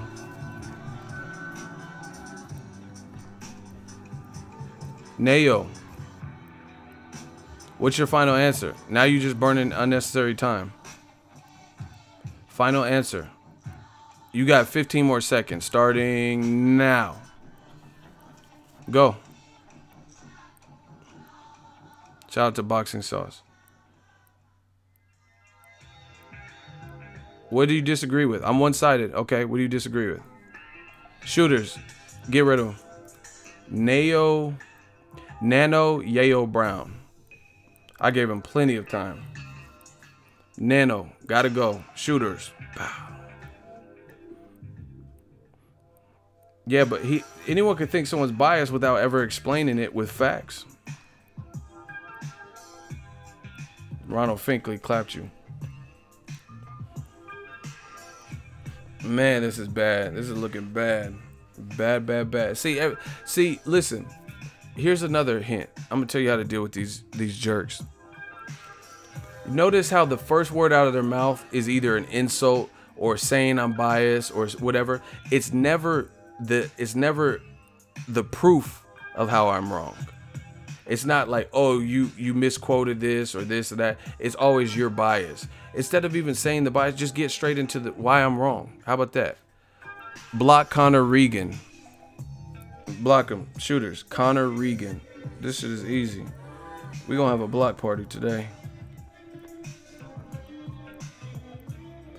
That's how you know they don't have a point. Because your first point or your first statement is your bias. You don't even have to skip that. If you think I'm biased, cool. Just start telling me why I'm biased.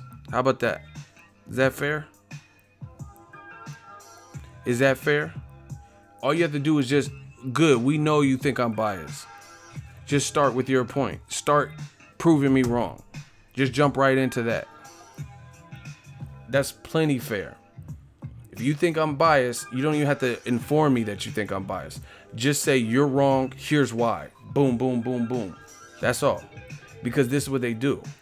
Oh, you're biased. Oh, you're definitely wrong. What am I wrong about? Fuck you. You know what I'm saying?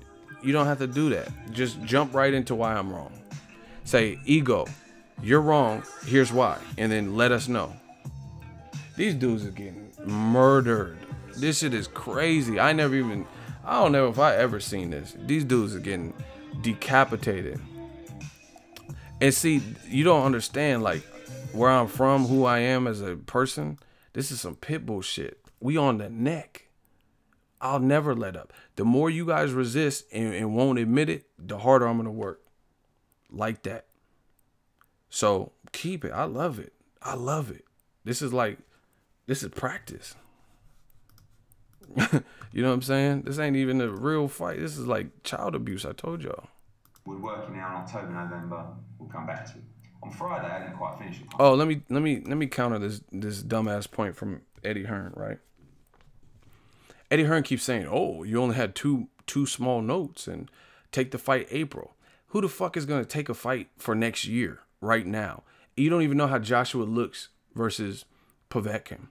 So you're gonna just take something your team already told you was low because he just wanted to fight that bad. You're gonna take that for next year.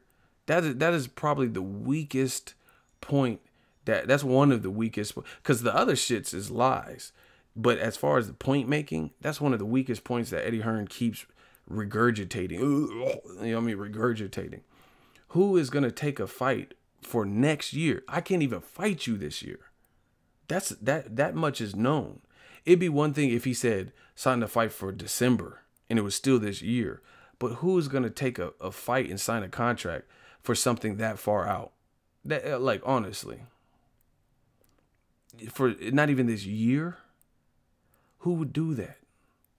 Especially when you know he's fighting a guy who has some danger to him, like a Povetkin. You gonna sign a contract and then he gets knocked down 3 times and then wins a controversial decision or something crazy because he knocks Povetkin down once and then the judges have it wide for Joshua or something. You know what I'm saying? Like, why would you do that? So I don't even understand how Eddie Hearn thinks that is a good point. Oh, they have the contract, sign it for next year. No one's going to do that. Put it this way.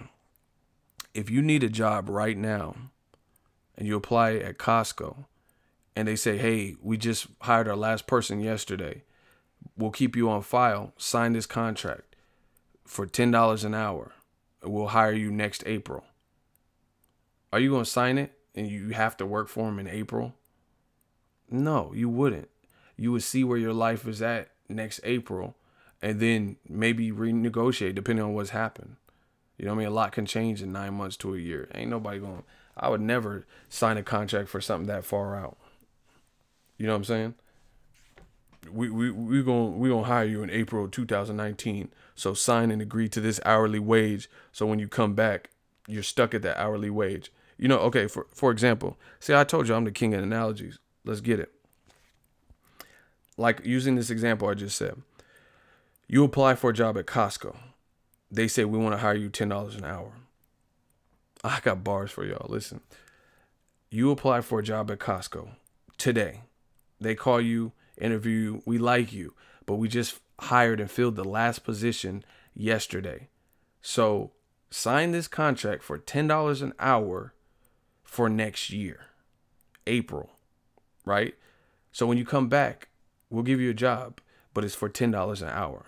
No wiggle room, no negotiation. That's how much you'll be getting if you want to work here. But a lot can change in the next couple of months. What if Donald Trump gets impeached, or there's a problem with like the oil in Iraq and gas prices? There's a hurricane, you know what I mean? All types of shit be happening.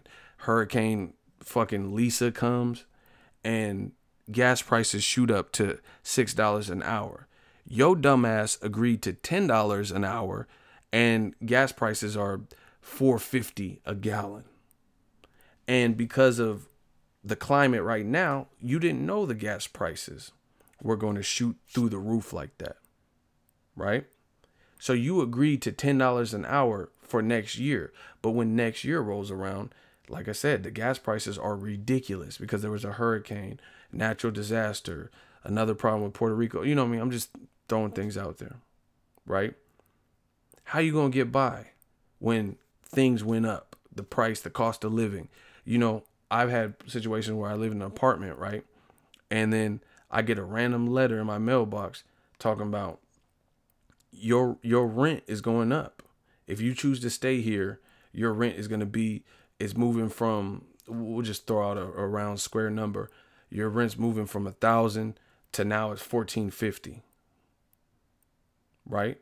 So your dumbass just accepted $10 an hour under today's conditions, today's pretenses. But like I said, you don't know what it's going to be in April. What if you have a family member that gets sick and their prescription medicine costs much? Like, you know, the insurance is willing to cover X amount, but they got sick, so you have to cover the rest that the copay doesn't cover. But that wasn't a situation for you right now. But maybe next year that is a situation. So who the fuck is going to sign a contract that far in advance without knowing what, you know what I mean, where they're at in life and what's going on? And then for this example with Joshua, without even knowing how he looks versus Povetkin, what if he looks like trash and his stock goes down? Now you stuck at this weight. Come on, man. You stuck at this wage. So I don't even understand why Eddie's even saying that part. It's there. You've agreed it already. All the terms. Just sign the contract. He won't want to because he's bluffing. He doesn't want to fight Anthony Joshua. His team doesn't want to fight Anthony Joshua. See, this is just embarrassing. He says he doesn't want to fight Anthony Joshua. His team doesn't want to fight Anthony Joshua.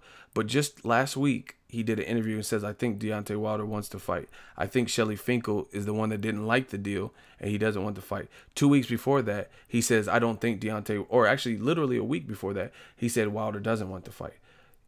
How can you guys not see this? So week 1, Deontay Wilder doesn't want to fight. Week 2, I think Wilder and Anthony Joshua both want to fight, but it's Shelly Finkel. He doesn't like the deal, so he's not going to close the deal because he don't like it. But I think, I have to assume Wilder's a fighter. That's what he said. Yeah, I have to assume Wilder's a fighter, and he wants to fight. Now, week 3, he's saying Wilder don't want to fight again. You guys can't be this dumb. I'm sorry. I don't care where you're from, who you are. You can't be this dumb where you can let a motherfucker say three different things in 3 weeks and then act like he didn't say that. He's never fought anyone of the danger of Anthony Joshua. Irrelevant. He's never fought anyone the danger, and that's a lie. Luis Ortiz is the danger of Joshua.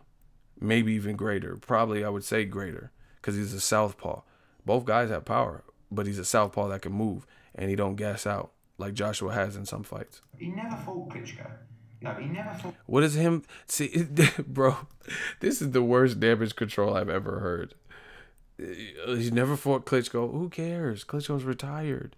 Both of them. All the Klitschko's is retired. David Hayes retired. Why don't you never fought David? Who cares? He's retired. Like, you're bringing up irrelevant things. Klitschko's retired. Why are we talking about him? Let that man enjoy his his retirement. Fought Joseph Parker. He never fought Joseph Parker, but he called him out and Joseph Parker never responded. He fought Ortiz because He fought Ortiz because, okay. Because it worked out well in the grand scheme of things. Because it worked out well. See, minimizing it. He fought Ortiz because. Why does it have to be? Klitschko. Listen, beating Luis Ortiz is more impressive than beating Joseph Parker. No, he never fought Joseph Parker. He fought Ortiz because it worked out well in the grand scheme of things. Now he goes back to fighting for a couple of $1 million. Why are you in that man's pockets? Who cares? Against Brazil, or maybe a rematch with Ortiz. But watch what happens now. Don't be surprised if they try and trick the public with one of those pay-per-views which we talked about earlier for $70, $100. Even with Brazil or with Ortiz, because you've got a guy in Deontay Wilder now who has to question the people that are looking up. Why is this guy in England making all this money for his fights, and I'm over here making $2.5 million, $3 million a fight? So now he's going to go to those same people and say, how much are you paying me for the next one? Because I've already made him an offer for $5 million for his next fight. So we'll see. It's really interesting. But the key that the fans have to know is why stall on the contract for so long? But also, whatever you think of everything that's happened, let's just focus on the now. Let's just focus on trying to make this fight for US fight fans, worldwide fight fans. It's there. That was horrible. I'm sorry. Smash the like button, people. We working. This shit is crazy. He keeps saying the contract is here, but the contract is here in April. Why would anyone sign a contract for April 2019 right now? Like, LeBron James is getting $154 million. They already have the contract details, everything. They didn't say, oh, we want to give you $154 million, but we're not going to put the fucking years. You get what I'm saying? LeBron James, I believe, if I'm not mistaken, his contract is for $154 million for the duration of 4 years, right?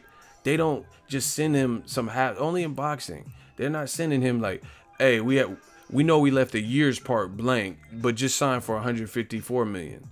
You know what I mean? They fuck around and say, oh, $154 million, but you got to play with us for the next 60 years. You know what I mean? Then it's not that much money. 154 for 4 years, that's a lot of money. You know what I'm saying? So you can't leave things out like that. Like the year, the date, you know what I'm saying? Stuff like that. When it's supposed to be the final drafts and shit like that. And then you say they're stalling when you didn't even have a date for them. Your first date was the Canelo date, and you knew Canelo was fighting somebody on that date, whether it's Golovkin or other, Daniel Jacobs or whoever he was linked to.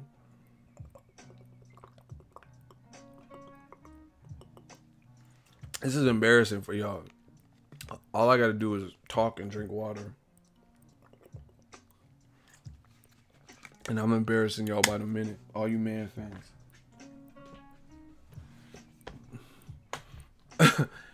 This is crazy.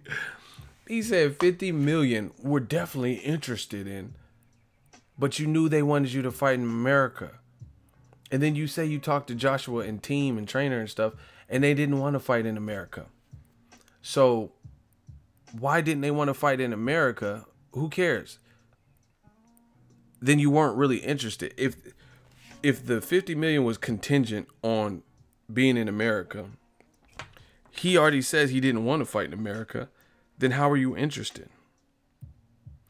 Then you say it was a joke. He said it jokingly, tongue in cheek, but then you say you're interested, right? These things don't make sense, people. Was it a joke or he was serious? You were serious about wanting 50 million and they were non-compliant with giving you the contract and the details that you needed to continue? Or you didn't want the deal because you didn't want to come to America and you didn't like the idea of no rematch clause. I mean, it's so easy to see because when they sent Wilder the contract, one of the issues, he just revealed it. One of the issues they had out of the two small issues was a one-way rematch clause. So you didn't want to come to America for 50 million because you didn't want to come to America, period. And you knew their contract had no rematch clause, but you didn't want that because why? If you weren't tripping on the no rematch clause, that was one of two of their issues. So why didn't you put no rematch clause in your fight? Because you know you want that. Why do you want a rematch clause when Eddie Hearn says Joshua will knock Wilder out in 3 rounds? What you need a rematch clause for? Y'all could get, just because you don't have a rematch clause doesn't mean you can't come together and get this money. It just means there's no stipulations, there's no contractually binding agreement that forces either person or one person to have a contract, to have a rematch. It's so easy to see, people. This shit is so funny. And then, like I said, Eddie Hearn brings up a lot of filler arguments, filler points. Wilder, because he's trying to pander to the casuals. Wilder, he's never fought anyone. Who gives a fuck? He's rated in the division. Fans want to see it. So, for whatever reason, his no fighting nobody, him fighting bums or whatever you want to call it, has led him to this point where he's a champion. In fact, he's been a champion longer than Joseph Parker and longer than Joshua. So at the end of the day, who cares what journey somebody was on? The bottom line is he's ready now and the fans are ready now. So you keep bringing up stuff trying to appease the casuals and give them something, but new media's on that ass. We're not falling for that. We're not falling for that. Who cares about Wilder's last 35 fights when it's all led him to this moment? I mean, what does the last 35 fights have to do with it? That was his journey. That's how he learned. So why you keep talking about, we know who the fuck he fought and who he didn't fight. So what is the point of reiterating? That's just a waste of an extra 3 minutes. Like, honestly, we know Wilder didn't fight Klitschko. We know he didn't fight David Haye. We know he didn't fight Joseph Parker. We know who he fought and who he didn't fight. So what's the point of even talking about that? That doesn't change the fact that the fans want Joshua Wilder. So who cares? You know what I'm saying? Like, that's like saying, oh yeah, Sergio Martinez versus, who's a good fight that, let's say, I don't know, Kelly Pavlik or some shit, right? Oh, but Sergio, he didn't turn pro. He didn't even start boxing until he was 21. Who gives a shit? He started when he was 21, not when he was 6. But him starting at 21, he's picked it up, and people want to see him fight Kelly Pavlik. So it doesn't really matter when he turned pro. He knocked out Paul Williams, and he's ranked in division. He's a champion or whatever the situation, and then people want to see the fight. You know what I'm saying? So, like I said, Eddie Hearn says a lot of filler things that really don't have no bearing. You keep talking about, because like I said, he's trying to feed the casual something to go off so they can try to back him. But Ego's Army, we smarter than that. Wilder, who's he fought? Who cares? And see, listen, I know what I'm saying is true. I'm not worried about it. But what type of fucked up world is this where you're saying that, y'all ready for this point? I'm gonna drop some knowledge. If y'all want me to drop the sweet science on y'all, can I get a hell yeah in the comment section? Can I get a hell yeah? If y'all want that science, if y'all want me to drop the science.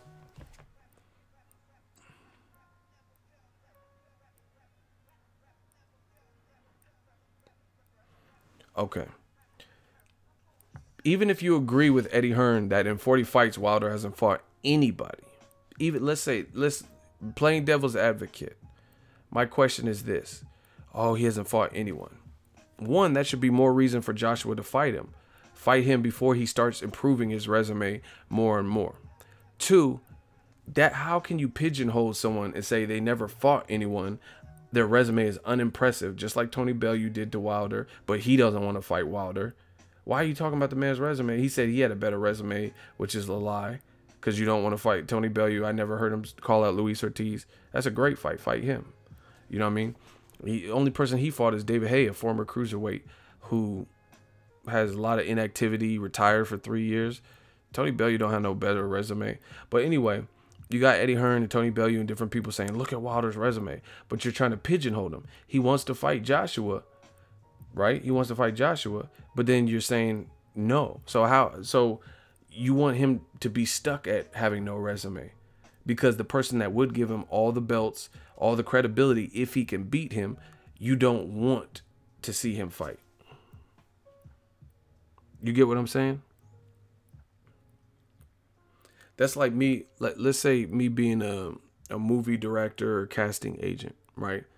And I'm like, man, Jim Carrey, all he does is comedy roles. All he does is comedic roles. He can't do a serious role. It's always these funny Ace Venturas and Liar Liar. That's the only thing he can do. And he's like, no, I could act. I could do a deep role. And then a deep role comes across his desk, and you're like, no, don't take that role. You his agent, and you're like, don't take that role. And he's like, all right, what about this one? What about whatever, that fucking Truman Show, Eternal Sunshine, one of his more serious roles, right? And you're like, nah, don't take that. Don't you give him this script that's serious? No, you can't take that. So which one is it? Either you want to see Jim Carrey not do a comedic role and do something more serious, but then every script that comes across the desk that is serious, that isn't a comedy role, like Dumb and Dumber, you tell him not to take it. Same thing with Wilder. Okay, he fought 40 bums in your opinion. Joshua ain't a bum, so let's see it. LSI.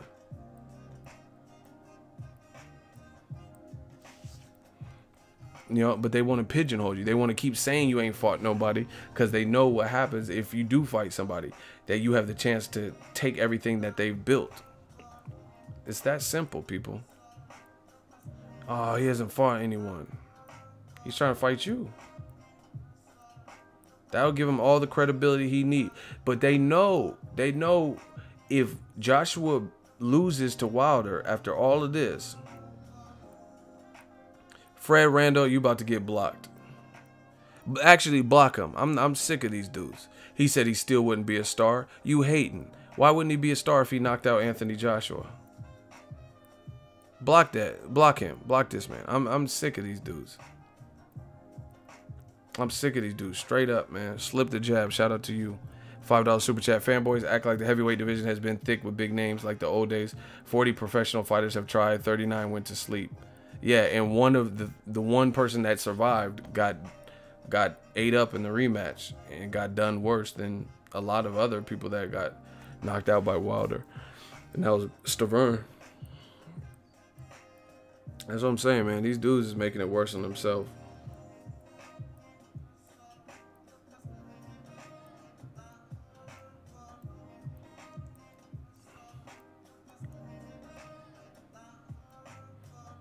Crazy. But this is how they pigeonhole you. Imagine that if I was trying to cover, let's say I was trying to cover a fight as a media, and I'm like, man, I got all my gear, I got all my equipment, I could do a good job. And they're like, oh, you never covered a fight before. But I'm like, yeah, but I'm ready now, I got a fan base, blah, blah. And if they don't give me the credentials, then how can I ever prove myself if no one gives me a chance? How can I ever prove that I could cover an event if they never took a shot on me? You know what I mean? Like never gave me an opportunity to get a media pass, a credential to the fight. If they just kept denying it. You know what I'm saying? It doesn't make sense. None of this stuff makes sense. Telling Wilder to sign a contract for April. Like, really?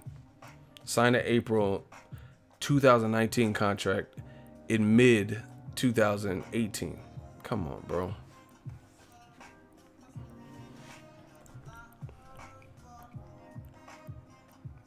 And like I said, like, see, Eddie Hearn's trying to put, because he knows he like Wilder was trying to just do whatever. Like he reached whatever boiling point in his mind, so he was gonna just get lowballed. Like, he's like, man, I'm just pissed. I'm gonna take this out. 15 million is still more than I made. Whatever.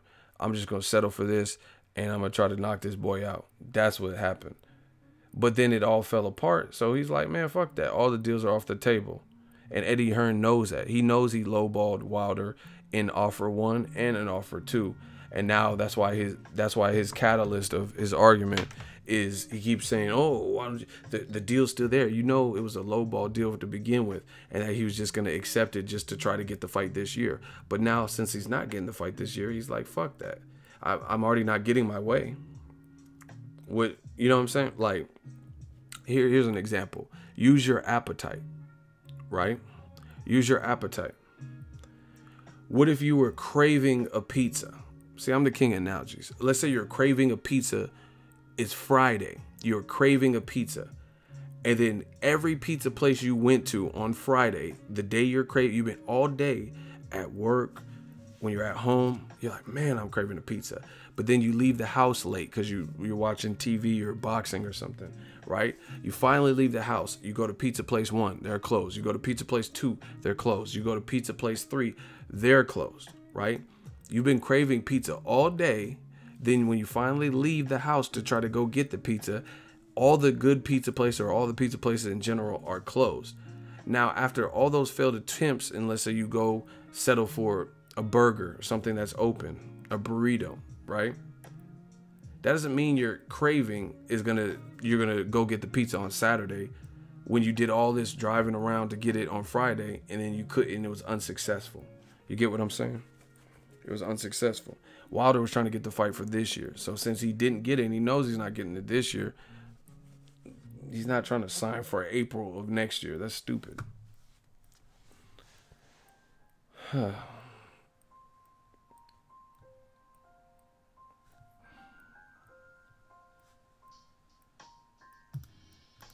Hey, that dude's getting blocked right now.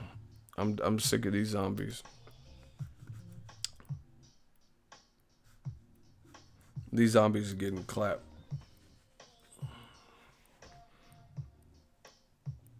Oh. I already blocked him. He's done for. Smash the like button, man. We just killing. These dudes are getting bodied, and they know that. You notice how that's why their comments are more radical now, because they know they're getting bodied. They know this stuff don't make sense. He said in the interview, the WBA sends a letter, gives you 28 days, goes to purse bid. There was no purse bid. What happened to purse bid?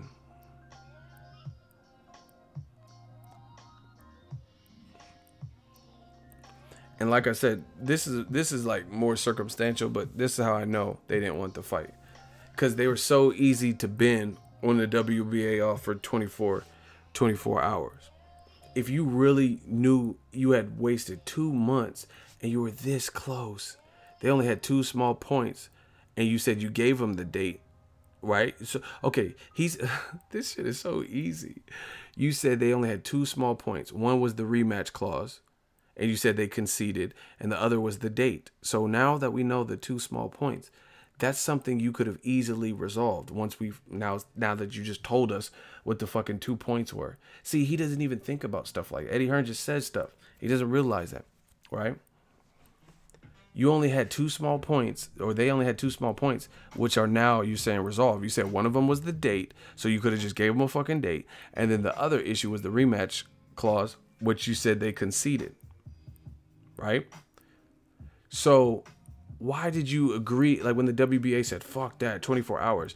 You said you had a good relationship with the WBA.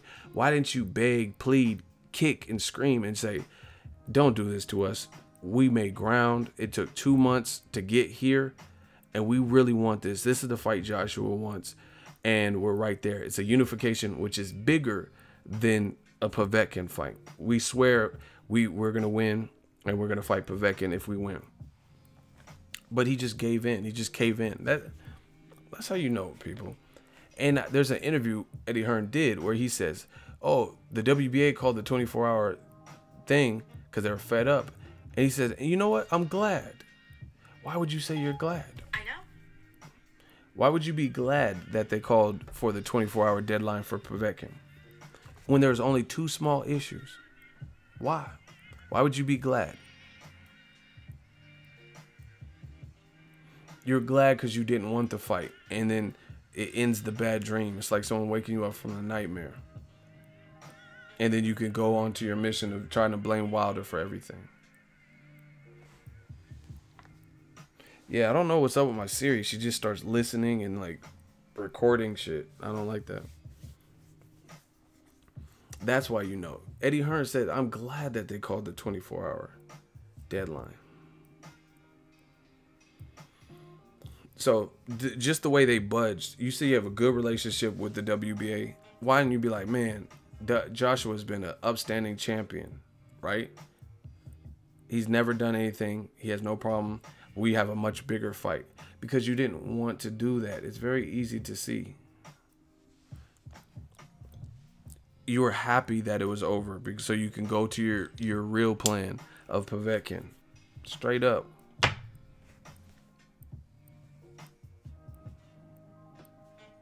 I mean, listen, who would do that? If let's say you were a realtor and you were trying to sell this expensive house and you had one family that wanted to buy it and you were going back and forth, missed calls and return calls and texts, and you waited all day, you're trying to get a loan and deal with the banks and get them to close escrow, right? And this whole process took 2 months and you get down to 2 small details that'll close it. Are you going to just bail out and then be like, oh, no, fuck it, it didn't work? And you can basically resolve whatever issue in the last week after you put 2 months, 2.5 months or whatever of effort into this deal? You're going to just let it go? Just like, oh, fuck it. No one's going to do that. You did all that work and just to see it go away. So even if you threaten the WBA, like the WBA, they would look horrendous if they stripped Joshua of his belt, let Povetkin and Casey and JoJo or something fight for the belt instead of Joshua, all because Joshua wants to unify. All because Joshua wants to unify. Do you know how bad that would make the WBA? They would be public enemy number 1. You robbed the fans of an undisputed fight, and you're not getting sanctioning fees from Joshua for a mega fight. Your belt's not being represented in a mega fight. You did all that just to strip him? Come on, people. Really? Does anyone believe the WBA would be that foolish to position themselves out of an undisputed unification? Honestly. And say, nope, we're stripping him. Povetkin gets to fight this number 2 guy or number 3 guy. You know what I'm saying? Come on, people. So I said, hi, I'm the WBA and welcome to Jackass. I'm done.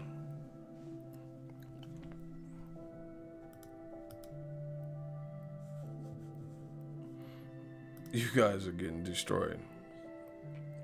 I almost feel bad, but then again I don't, because y'all keep spreading the propaganda.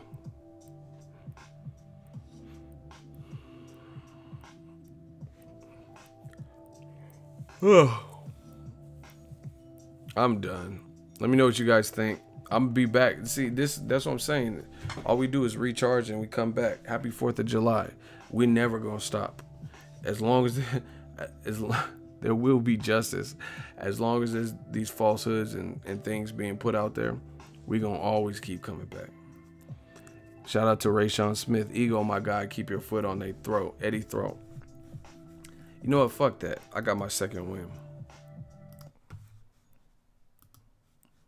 Listen, I want y'all to hear this shit again.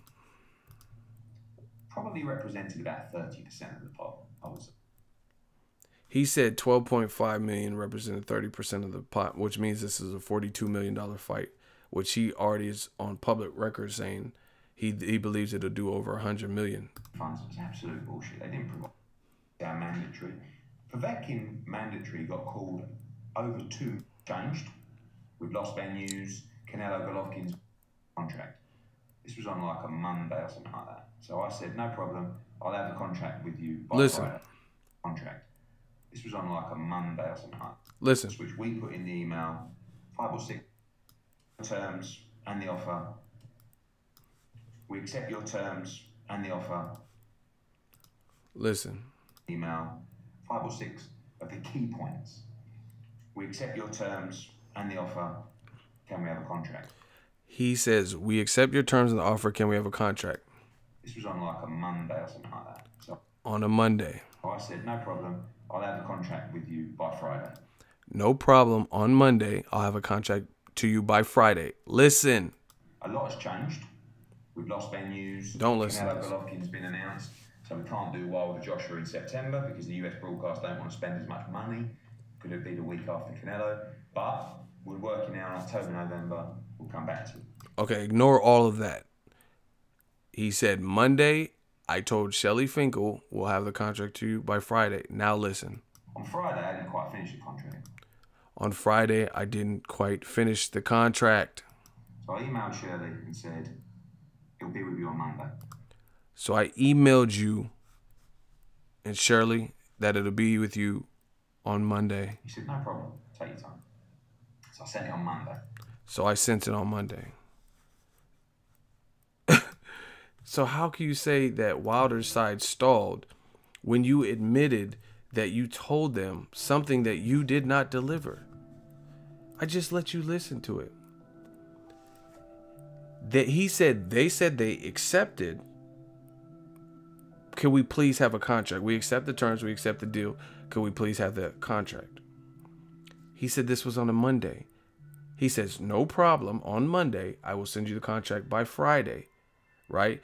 Even though, if I'm not mistaken, I believe he said on IFL something like, oh, it's Monday and I'll have the contract within 48 hours or by tomorrow, the latest. He said something like that. But now in this interview, he's saying on Friday, he wasn't finished with the contract. So he emailed Shelly Finkel and said, hey, I'll have it to you on Monday. And then he says we sent it on Monday. So who's really stalling? They agreed. They said, we accept. Can we please have a contract? Right? Everyone knows that news when it happened. He said that was on a Monday. He said, I'll have it done for you on Friday. Then in the middle, he's, oh, Canelo and all this extra shit to distract you. Then he said Friday rolled around. You didn't have the contract for them. You didn't have the contract for him.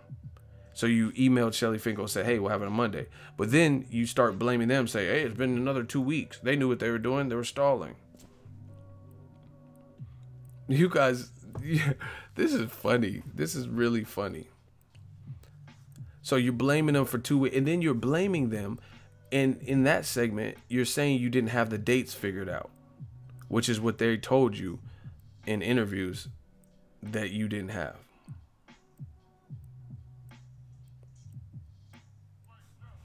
Block Gooner FC. Just block them. I know that's some UK shit, that FC shit. Block them. Yeah, you a goner, all right, or Gooner, whatever your name is. Thank you. Once again, who's bold enough to stand up in the hot seat right now? Eddie Hearn just admitted to you. They said we accept, Wilder's team being they. We accept on Monday. You told them on Monday you would have a contract for Friday. So the thing you're getting mad at them for, oh, you knew on Sunday you only had 2 small changes and you're going to send the contract. Why does it take you so long? He just said he did that first. Like Ray J, I hit it first. Who wants to argue? You said you would have on Monday the contract back on Friday. You said Friday came and you didn't have the contract. So you said it would be the next Monday. So you were the first side that didn't hold your end of the bargain and had this long period of time sending the contract. But then somehow you blame them on it. So who disagrees with that?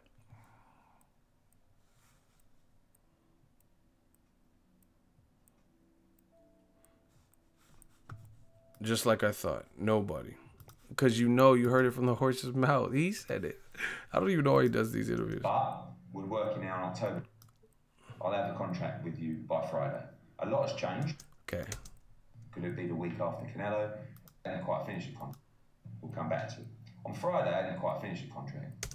On Friday, I didn't quite finish the contract. So I emailed Shirley and said, it'll be with you on Monday. I said it'll be with you on Monday. Yeah. And our term. Crazy. So how's this Wilder's fault? How's it Wilder's team's fault? When you said you have a contract for a Friday and you didn't have it, and then you needed more time.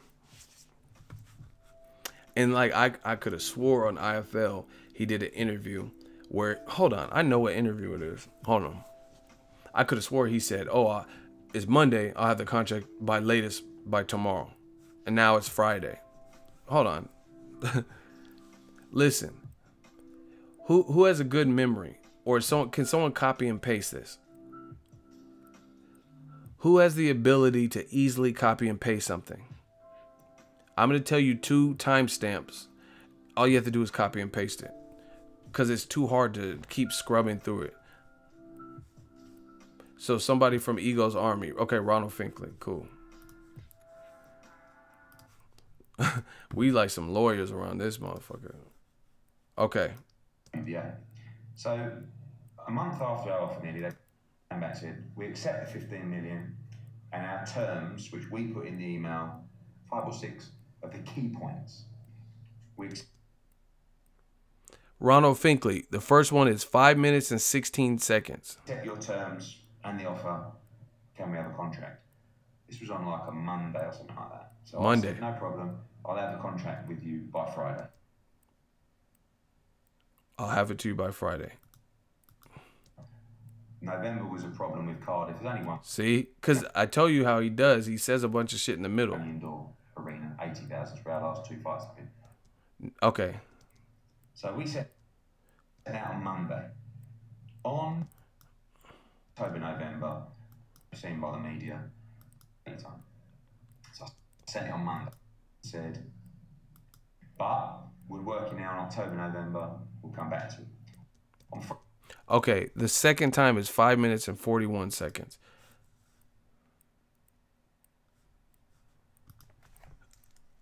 Who remembers that first time I said?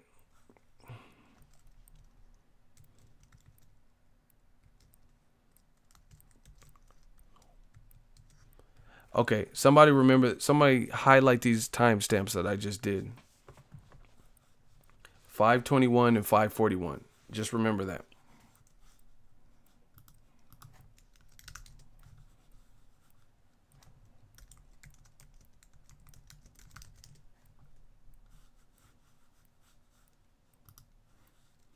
$5:21 and $5:31.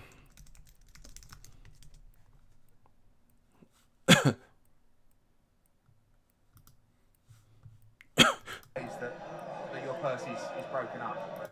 You know, look at Nicky Schaefer, the other 400 fighters, or on talking about, like, one of them put it on Instagram.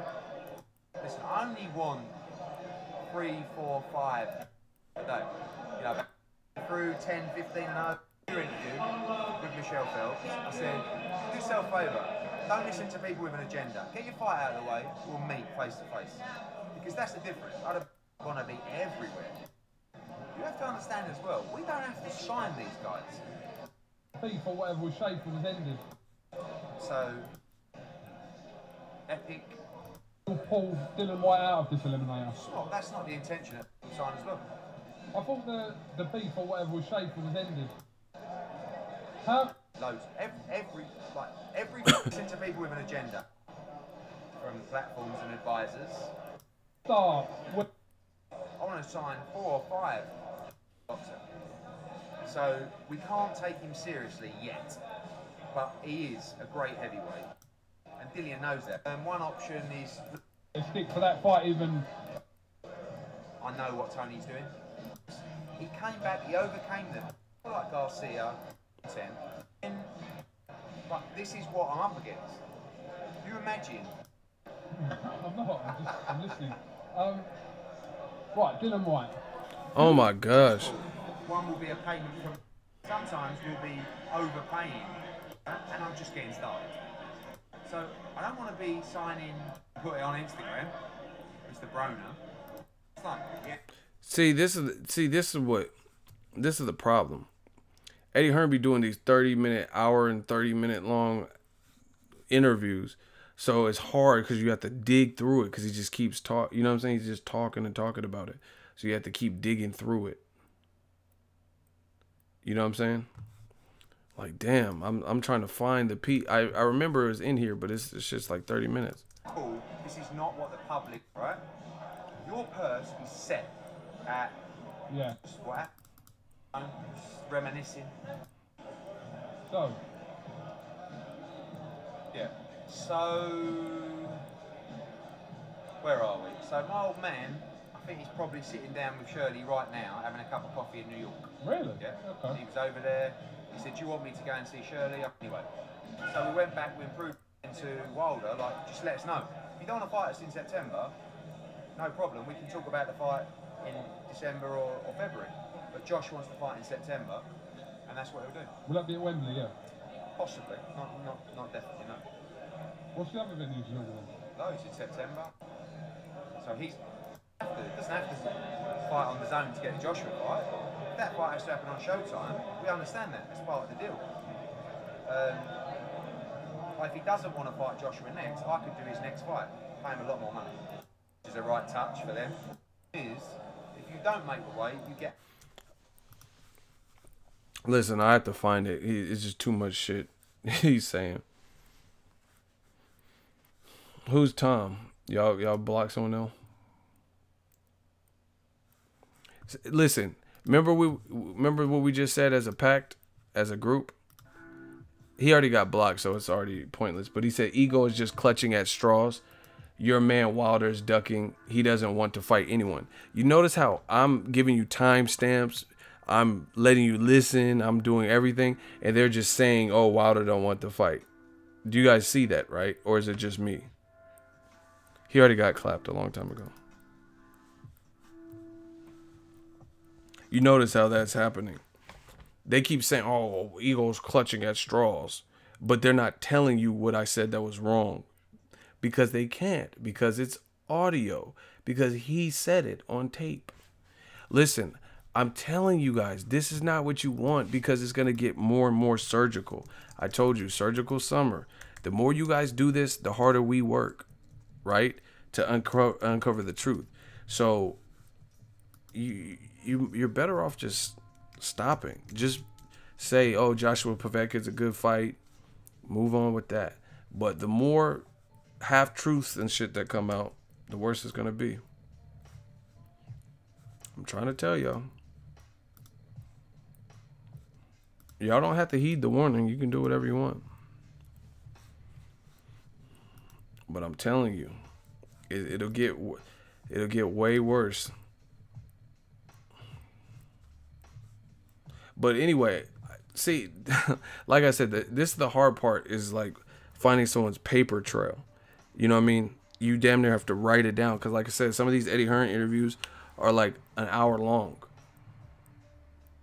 So you have to like be meticulous because he's not just talking about the Wilder Joshua situation. So you have to remember the specific timestamp that he said it. You know what I mean? In an hour long, 30-minute long interview. But I distinctly remember him saying he'll have the contract to Shirley Winkle or whatever, Finkel, whatever he's calling them, within a day or two. That's what he said. He said within a day or two. But then on this interview, he's saying on Monday they requested it, and he says, we'll have it to you on Friday. But in the other interview, he said a day or two. Listen, y'all got to help me. Help me find that interview where Eddie Hearn says, he says they agreed to the terms, and he says, we'll have it to them in a day or two. We'll have it like, oh, we turn contracts back in fast. We'll have it to him a day or two. Because then now he's saying something else. He's saying, we won't have it in a day or two. We told him on Monday, we'll have it on Friday. Didn't have it Friday, and we sent it the next Monday. This is funny. This is funny.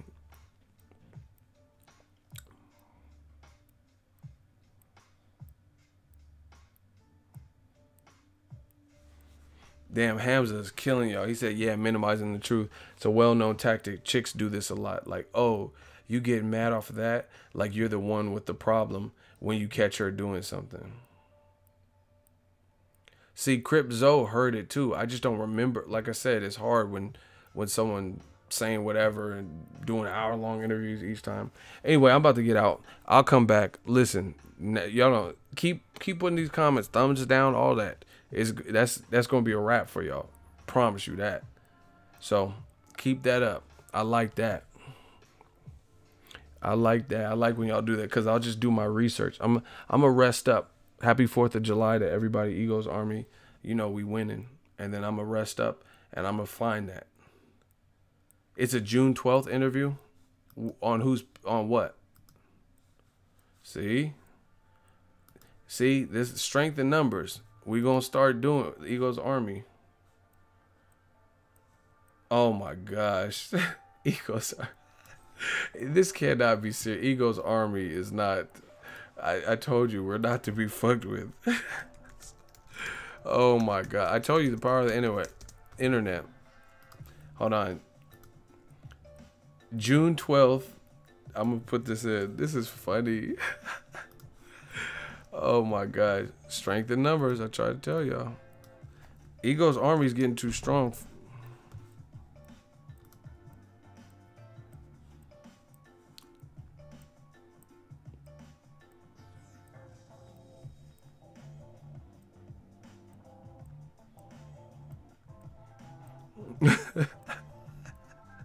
I told you Ego's Army, man.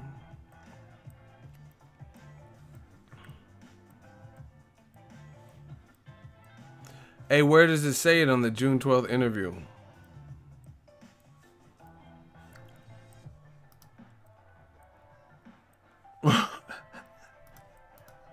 Ego's Army is the realest out.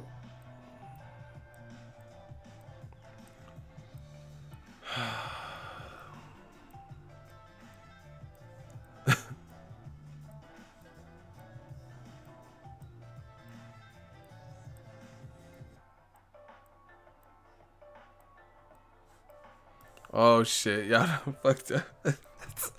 Oh my gosh. So as it get the strap. Listen. Yeah, James Souza, you get the wrench for this. James Souza, welcome. You're now a shooter. Don't abuse the power. But I remember your name. Look, everybody check the chat.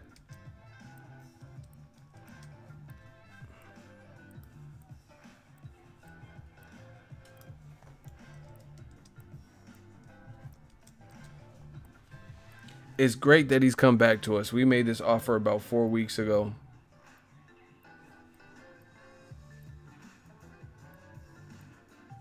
Oh my gosh. I don't know why my... You guys can't see it, huh?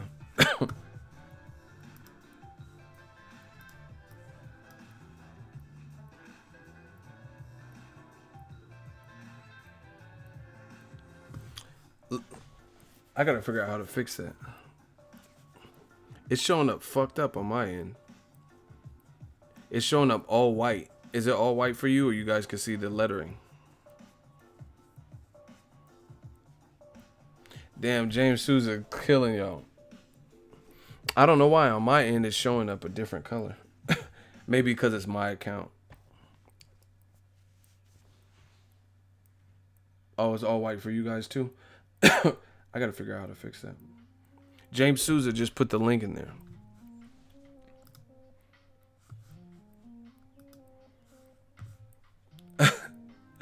Oh my gosh.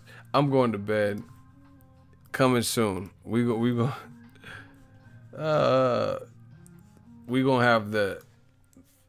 have part 2 of this conversation.